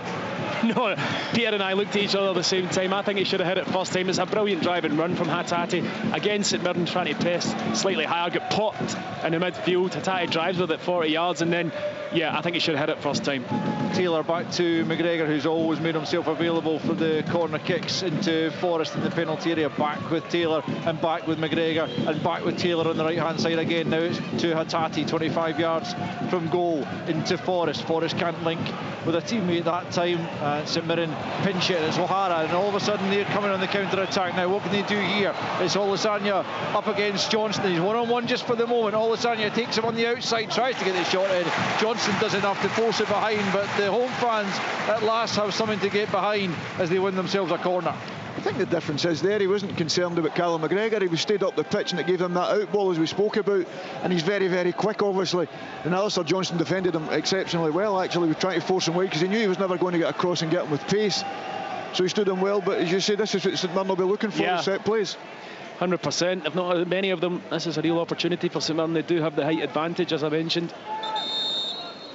The referee just wants to sort a bit of shoving out before the corner kick is allowed to come in. Sean Rooney is one of the players being spoken to there. He is certainly one of the aerial threats, though, that St Mirren have. If they can find him here through O'Hara from the left-hand side, sends it in towards the back post. There's too much on it. It's a real waste for St Mirren, as well as the guys have been saying. It's one of the few opportunities they've had to put it into the danger area, and O'Hara, who's usually so reliable from set pieces, overhit it, and it's behind for a Celtic goal kick, and it's still St Mirren 0, Celtic 2. I'm going to give him benefit of the doubt. Greg Taylor's done it as well. We don't realise how strong that wind is with the spaces in the corners, and I think he just tried to lay it in there, and it's actually just been caught with the wind. Yeah. Celtic then with the goal kick taken, and it's Johnston back to Carter Vickers. Now with Schmeichel, just on the edge of his 6-yard box, out to the left-hand side, it goes to Scales. Yeah, I mean, the wind really is still extremely strong. And although the rain might have dissipated slightly, no, it's not actually. I thought just for a moment it had, but it looks still is like pretty torrential. Thankfully, we're under cover as James Forrest slides it forward, looking for Ida in the right channel, but Iacovitti had read it well, and then tries to chip it forward, looking for Mandron, who brings it down well, and now it's Phillips clipping it forward, looking for Olusanya, putting Carter Vickers under pressure, but just overdoing it slightly, and Carter Vickers, much to the disappointment of the home fans round about us, wins the free kick. Well, Mandron did something that Ayunga didn't manage to do all the first half, and that was control the ball, lay it to a midfielder, and then they were able to put the ball in behind for Olusanya, who made the run. It's a good battle between him and Carter Vickers, then down towards the byline. He did just shove him at the last minute, so I think the free kick's probably right, but better from St Mirren. Schmeichel has it, and then plays it out to Scales, left-hand side. Taylor back to Scales again, and then with Taylor the full-back, closed down this time by Phillips, and he goes back to Scales. Scales, the pass back to the goalkeeper was cut off by Mandron, so he has to come down the left-hand side again. Celtic, all of a sudden it's them who are being pressed by a number of St Mirren players, and it's better from St Mirren certainly in the last few minutes, and the home fans are acknowledging that and getting behind their team as they look for a way back into the game. As Fraser takes the throw in back the way to Iacovitti, but again it's a pressurised situation for Iacovitti to deal with, and he hasn't been able to do so, and he plays it out of play, and Celtic have the throw in, and it's taken quickly, and Scales gets it to Carter Vickers. 52 almost on the clock. Celtic leading by 2-0 as they were at half-time. McGregor and Hattati the goal scorers.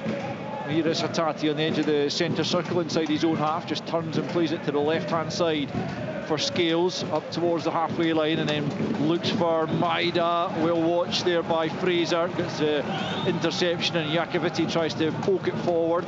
Again, it's out of play though from St Mirren, and it will be a Celtic throw-in over on the far side, midway inside the St Mirren half. Scales for Taylor. Taylor's ball in field is well cut out by Mandron, who's had a positive impact since coming on. Then Taylor plays it down the left. It's a good ball, and it's over with Brown in support, but knocked out of play. Another good challenge from Alistair Johnston to take it away from Brown.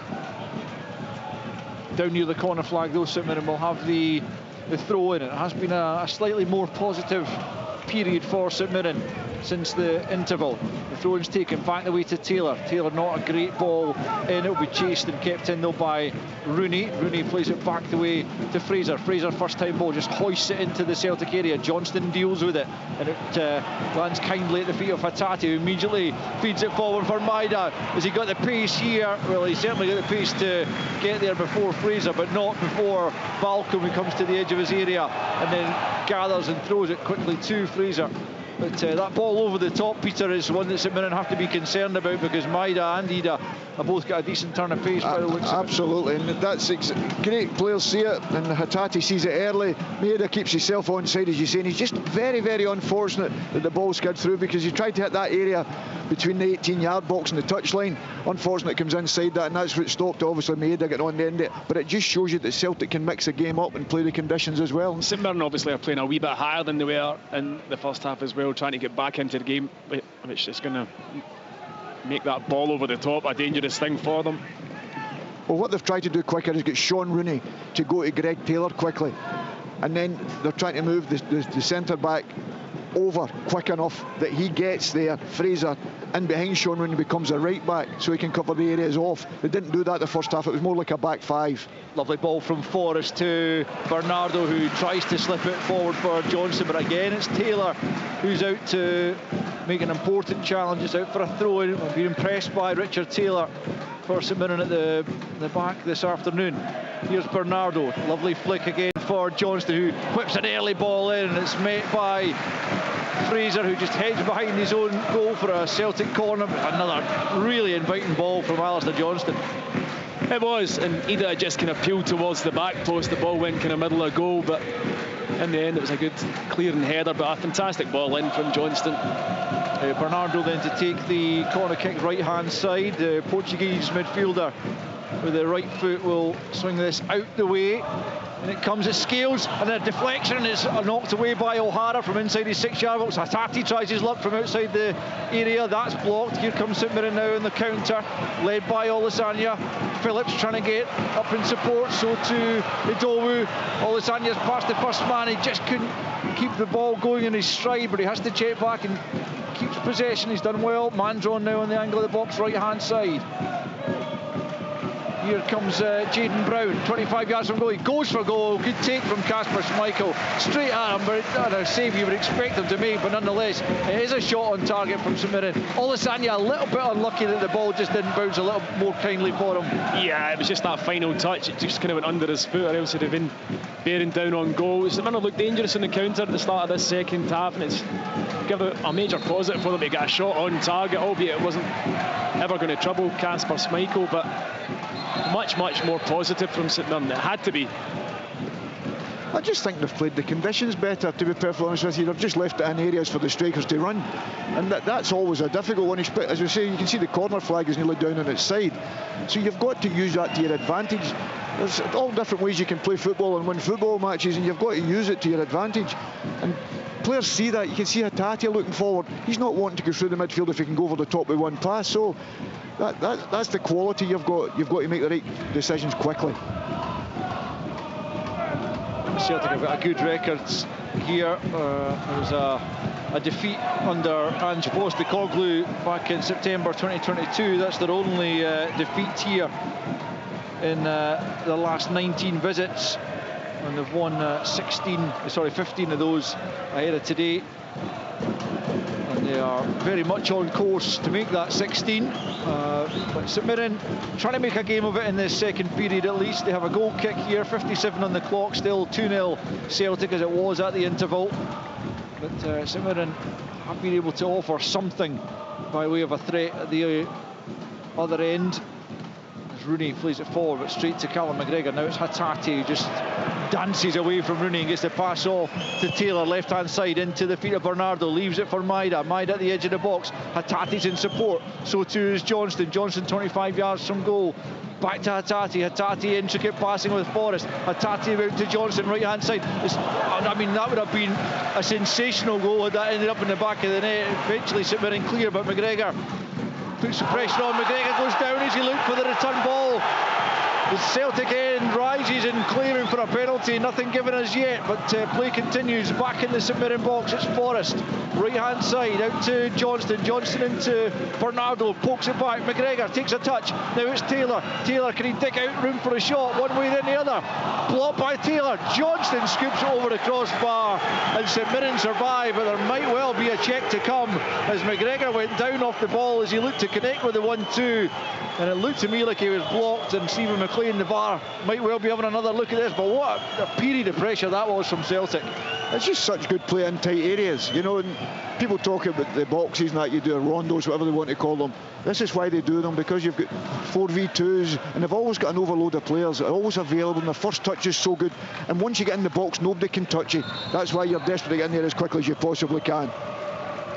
Kyogo's about to come on for Adam Ida, just before the hour mark here. Adam Ida on his first start since returning to the club. And he will make way for the Japanese striker.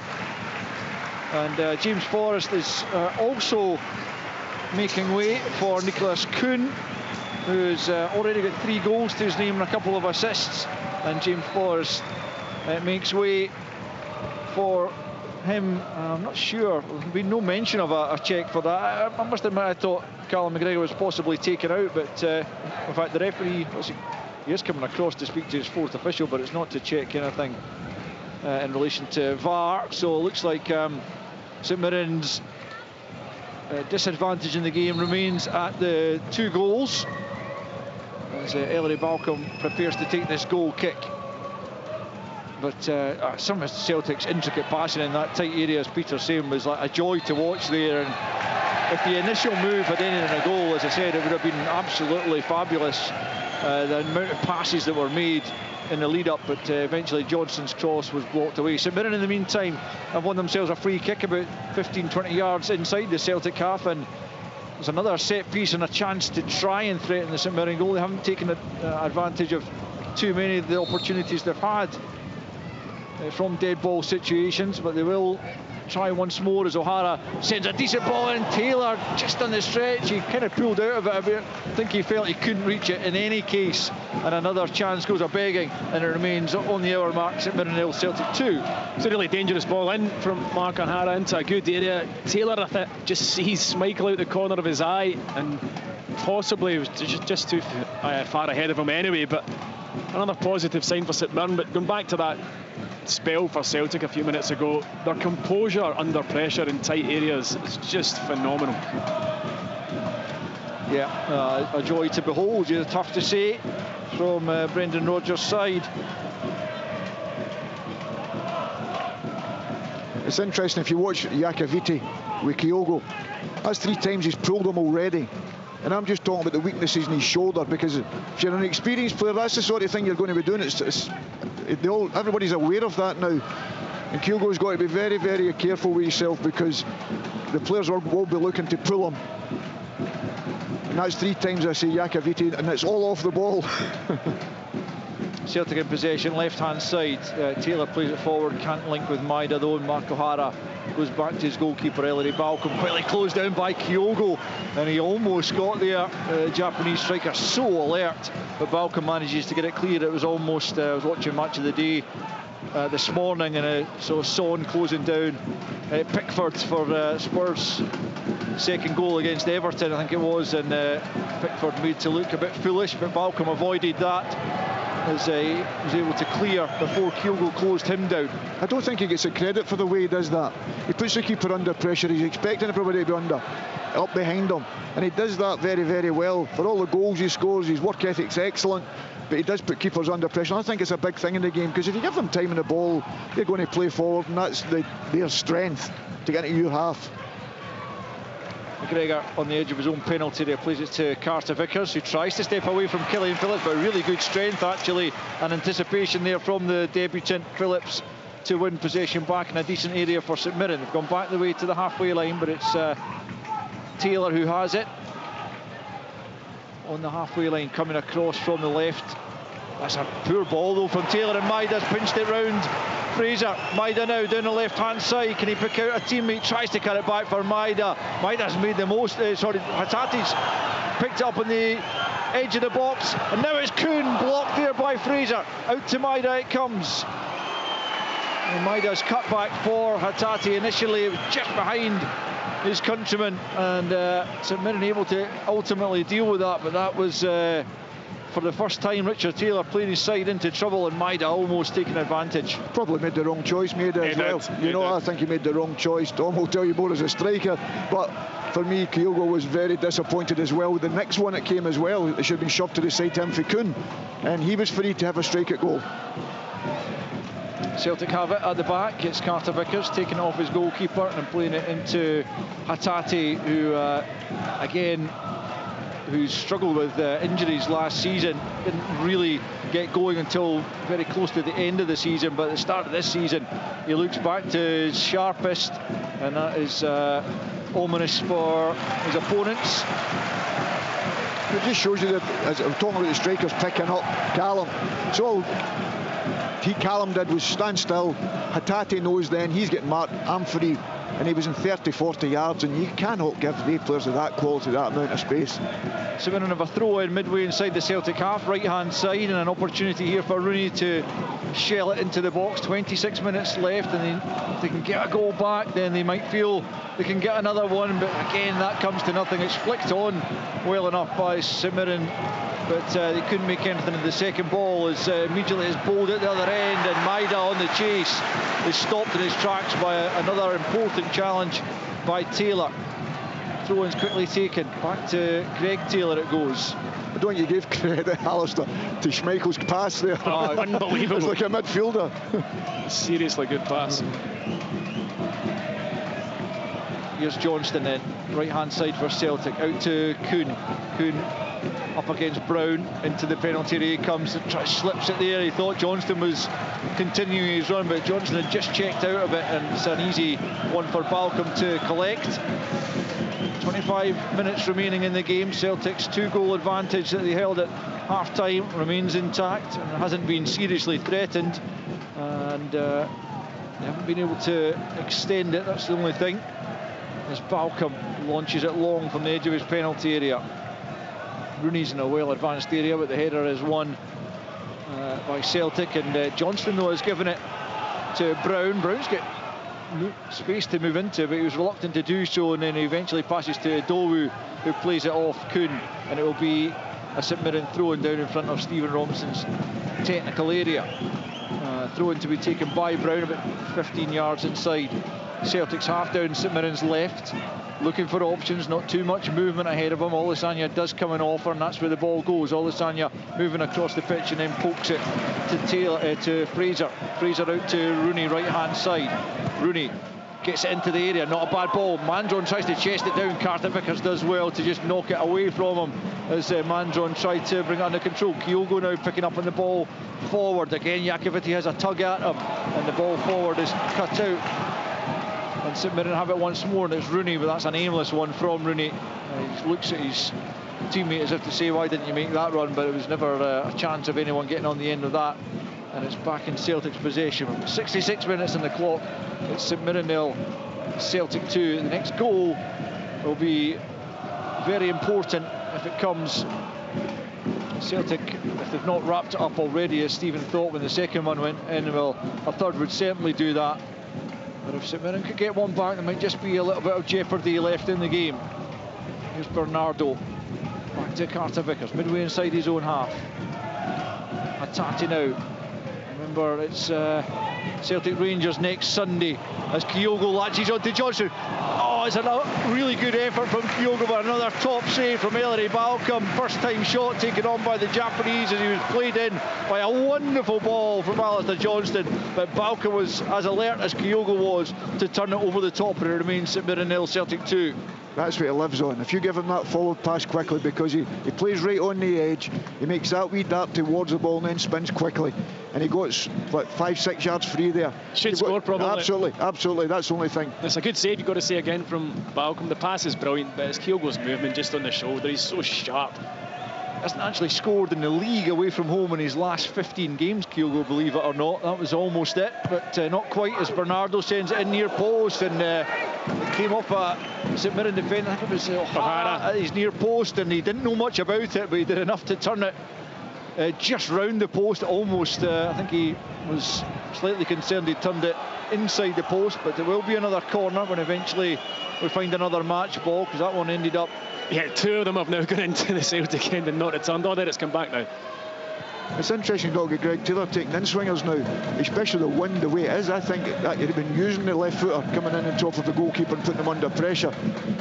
Yeah, it's going to be Bernardo with the outswinger again, the right foot, although Callum McGregor is available again for the little cut back, but it is into the area, and it's Maida who wins it in the near post, and he glances it all the way well wide in the end. He should have done better, having found the space and got on the end of it, but he was well off target ultimately. 68.5 played, St Mirren 0, Celtic 2. That's why he done the outswinger.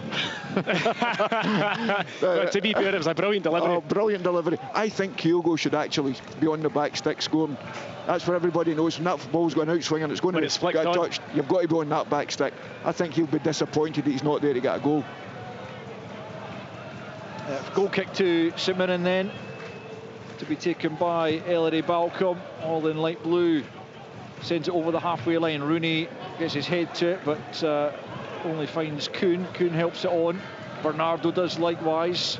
Manzon brings it down in the middle of the park.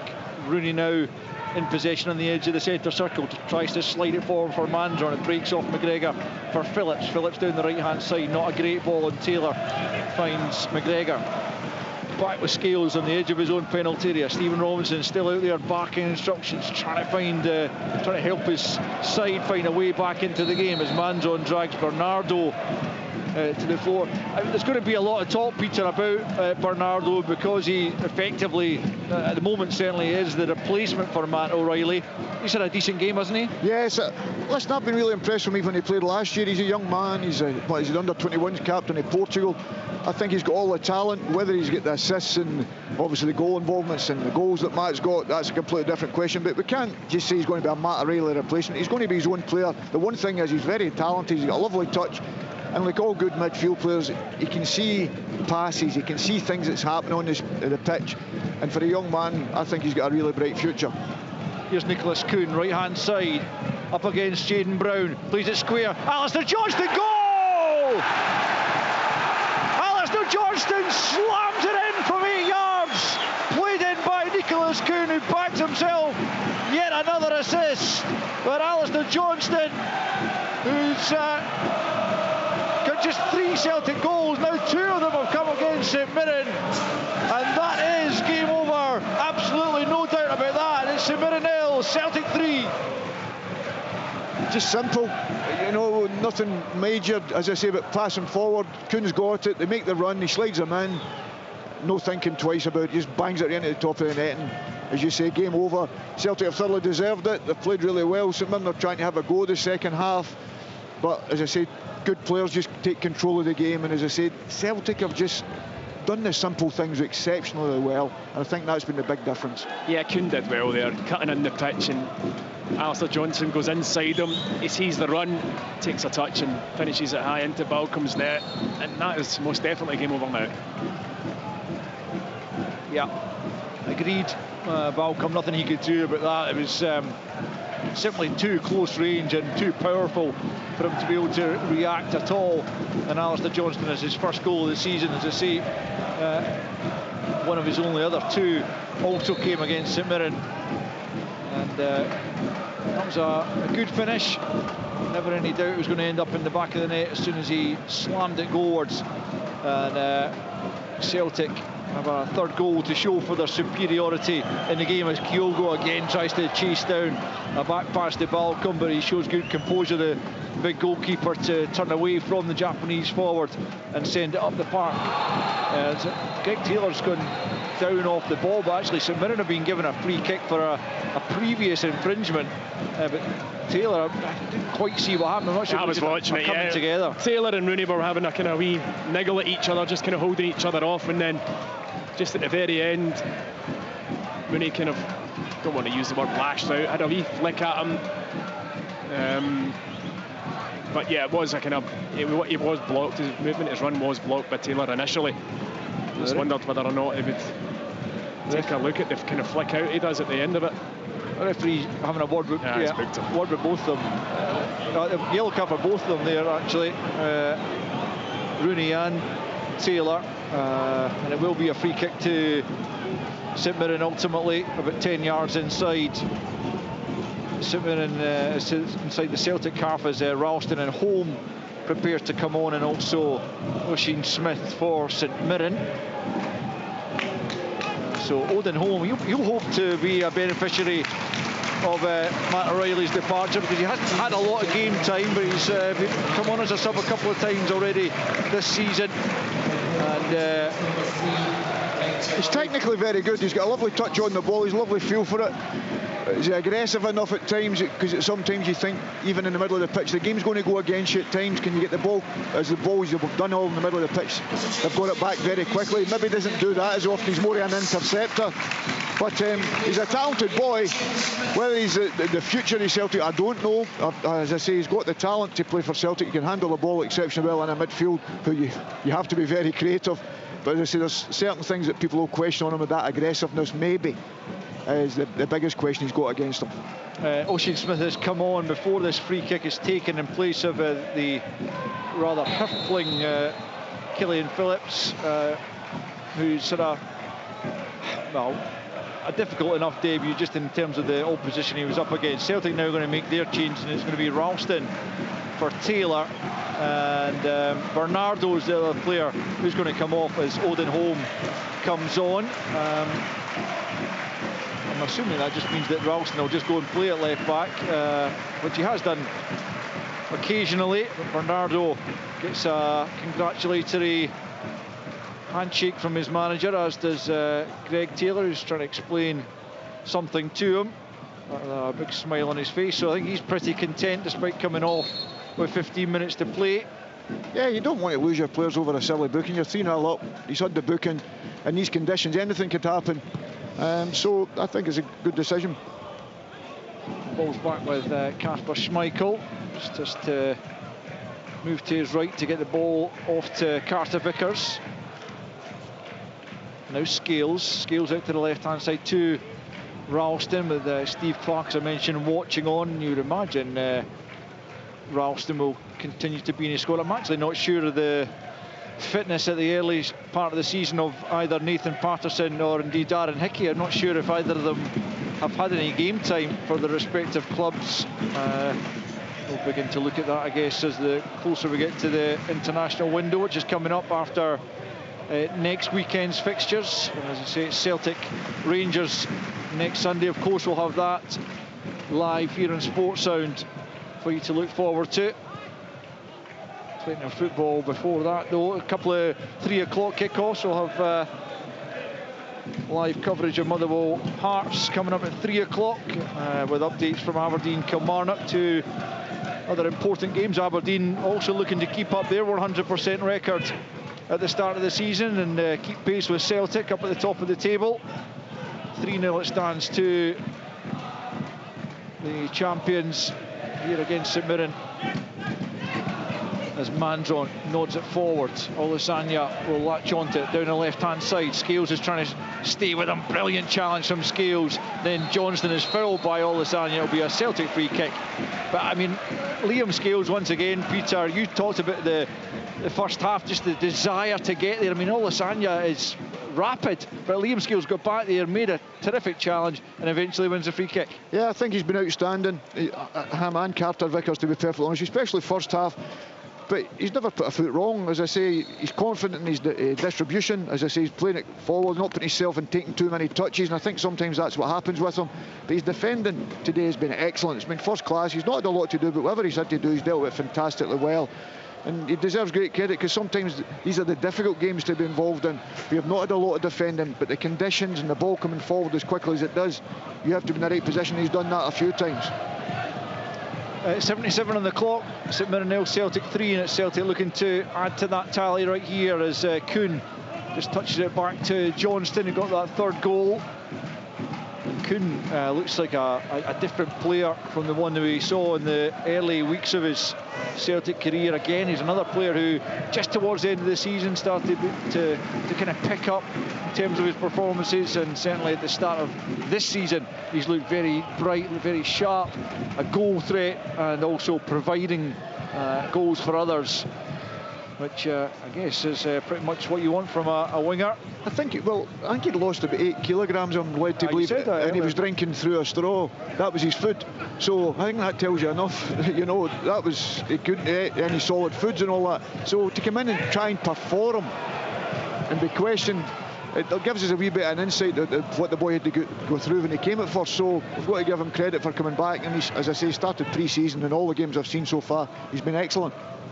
Here's Ralston in possession, just touches it back to Scales, midway inside his own half to Carter Vickers. Now Johnston.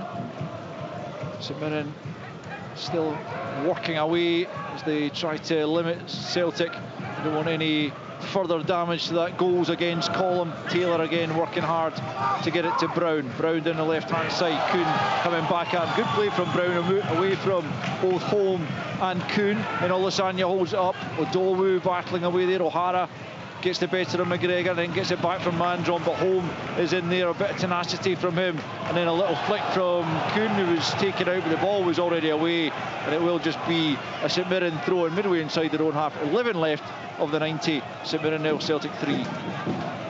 See the referee just mentioning Iacovitti there, but he's done it again off the ball with Kyogo. He's made the run forward and he just pulled him right back. So I don't know if it's something he's very much aware of. Taylor dragged to the ground by Maida. About 10 yards inside his own half, left-hand side. And Taylor just takes his time in getting up. But he has been one slight bright spot for St Mirren. Stephen, would you agree in terms of his defensive performance? Yeah, I would say so. There's not been many top performances out there this afternoon. Balcom's made 3 or 4 very, very important saves, but Taylor also, his contribution with his tackling, last-ditch blocks. Yeah, I'd say he's probably been St Mirren's best performer today. Ellery Balcom then to take this free kick just inside his own half. St Mirren looking for what would almost certainly just be a consolation at this point. Rooney wins the initial header, then Iakovitti's in there, but Hatate on hand just to knock it out of play over on the far side as we enter the last 10 minutes of the game.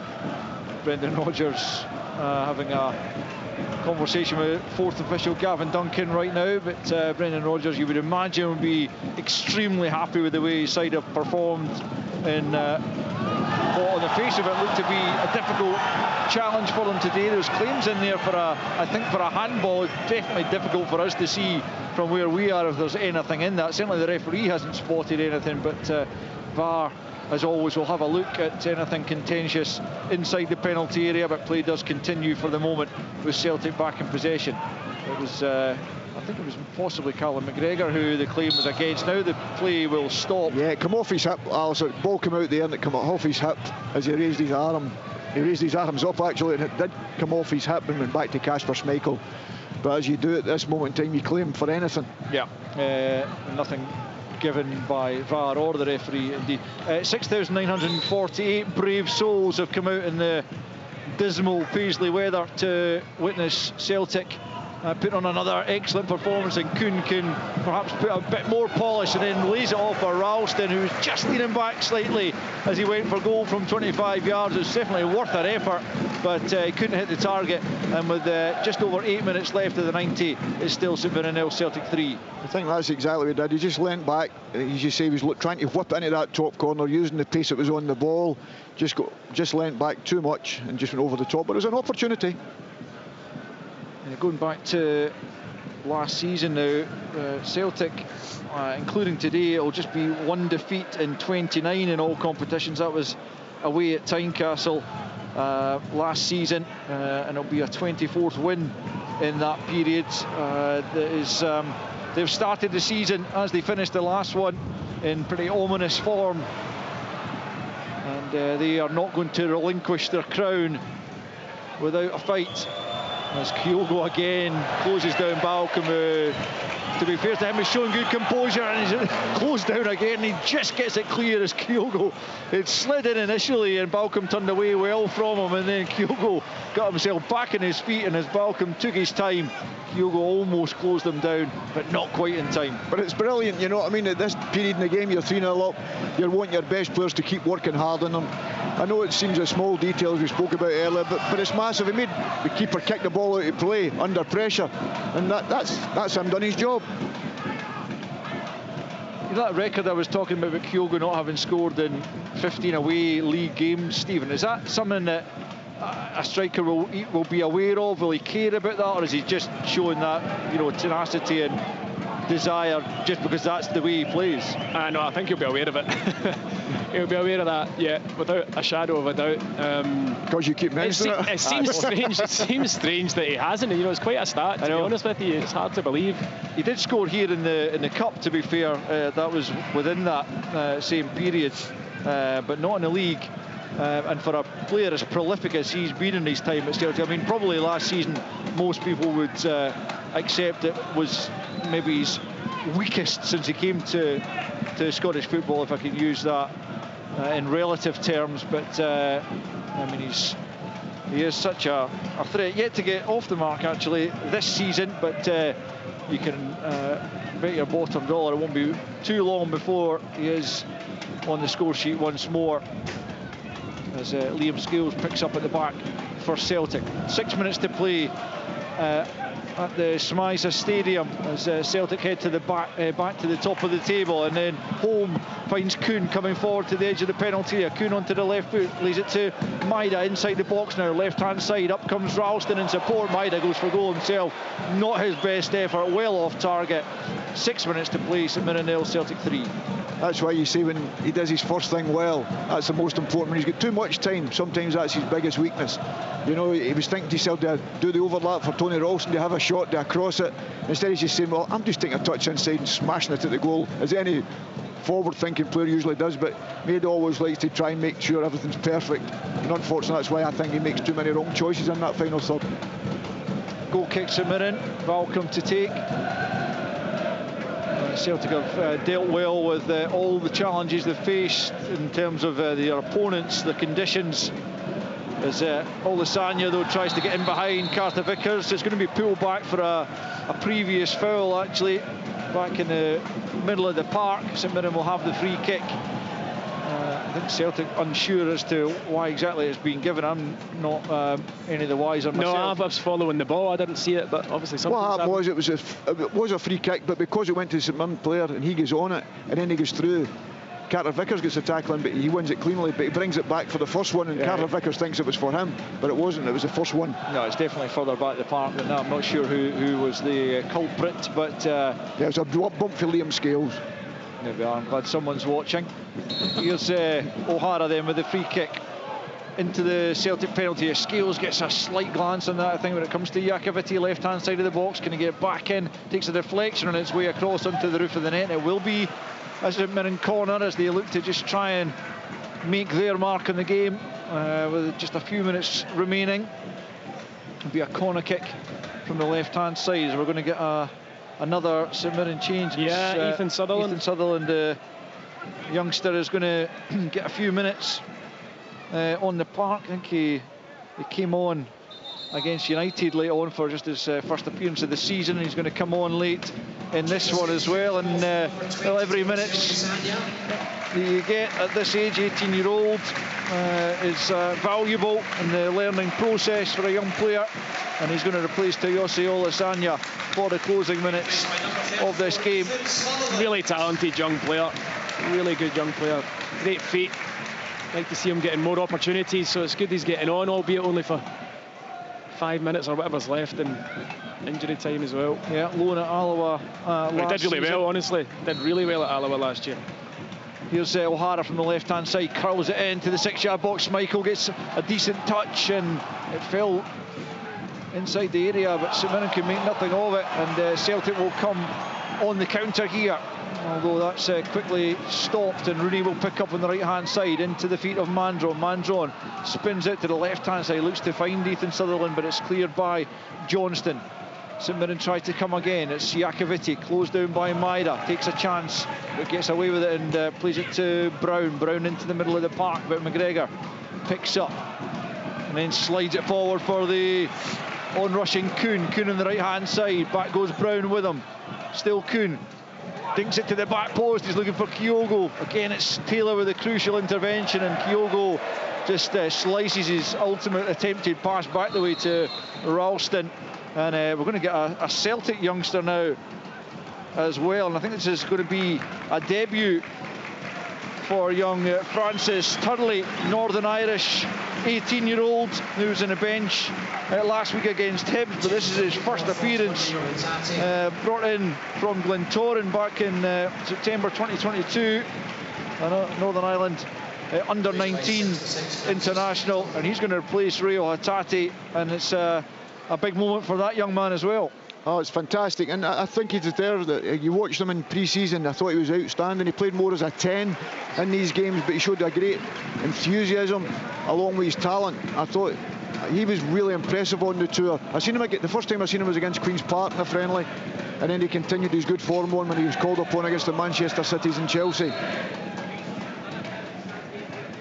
Well, he's the latest youth product to be given an opportunity. I was interested to read what Brendan Rodgers was saying when asked about this notion of Scottish clubs not bringing enough young talent through, or at least giving them a chance in the first team. And he was talking about players growing impatient in that sort of 18 to 21 period. They're desperate to play, they want to play first team football, and clearly that's not always easy at a team like Celtic. But there are examples on the pitch now of players who have come through the youth system, and Francis Turley will hope that he can be another who makes the grade, like the likes of Callum McGregor and Anthony Ralston, among others. Problem you've got 25 first team players really now, and they're all experienced because you're getting into Champions Leagues and whatever, so even the young boys doing really well. It's very, very difficult for them to get that opportunity. 17 or 18, if you weren't in the first team by then, we were involved, you were let go. That's the difference now because of the size of the squads. We won a league with 16 or 15, 16 players. So there's the differences as well. And there's too many youngsters standing as substitutes on a Saturday anyway. You've got 9 of them at the side of a youth team game, which is quite incredible. There's the problem lies. Yeah, it's a debate that could go on. And certainly don't have time to get into the detail of it during our commentary, but nonetheless it's one that needs addressed. 5 minutes to be added on. We're into that just now. Celtic leading by 3-0. Just a slight addendum to that conversation though, like Daniel Kelly, the latest young man to leave Celtic, he went down to Millwall to sign. Rocco Vata had gone earlier in the summer as well, so it is an issue that there has to be addressed for individual clubs as well, losing their talent to clubs down south as they search for first team opportunities. Celtic have a free kick just inside their own half. They are cruising to victory, as they have been probably, you could argue, since that second goal went in. Tomo said at the time that was it, done and dusted after 33 minutes, and it was a fair argument, I think, and certainly since the third went in through Alistair Johnston, it has been well and truly over. But St Mirren will have easier afternoons. They've held Dundee away next. Yeah, they have. A difficult fixture. Dundee have started the season well, free scoring, so another tough game. Well, importantly, they have already got a win on the board in the league, St Mirren, but clearly this is going to be 4 defeats on the trot and a trip to Dens Park the way Dundee are playing. That could be a tough one as well, you would imagine. Celtic with their great foes, Rangers, coming to Celtic Park next Sunday. And that should be, as always, a really interesting watch as Turley wins a free kick for his side in the middle of the park, battling away there. And Celtic will have the free kick more or less in the halfway line as we tick towards the full-time whistle. Remember, live commentary Motherwell Hearts coming at 3, along with the updates from Aberdeen Kilmarnock's highlights, as Richard will reiterate, no doubt, 7:15 on the BBC Scotland channel tonight. And certainly if you're a Celtic fan, you'll want to tune in to see the goals, as Holm is caught in possession here, but he's worked hard to win it back. And young Turley picks up and finds McGregor. Now it's Ralston, left-hand side. Turley once more, number 66 on his back, plays it back to Ralston. And now Carter Vickers. Carter Vickers just dwelling on the ball, not closed down, no real rush for him. We've played 2.5 minutes of the 5 to be added on. The last 10 minutes, the game's just frittered away, isn't it, really? There's been no real tempo to it or any chances. It's just kind of an acceptance from both teams that this is the scoreline. Ralston gets the ball down the right-hand side, working hard to try and keep possession, but St Mirren do have it back now as Smith picks up, but Iacovitti turns back to his goalkeeper. Smith was looking to get it back again. Balcom up towards the halfway line. And the players have made the most of really difficult conditions. It's been a decent watch, but certainly the football that Celtic played at times was you could have asked for more in terms of what they produced in the conditions.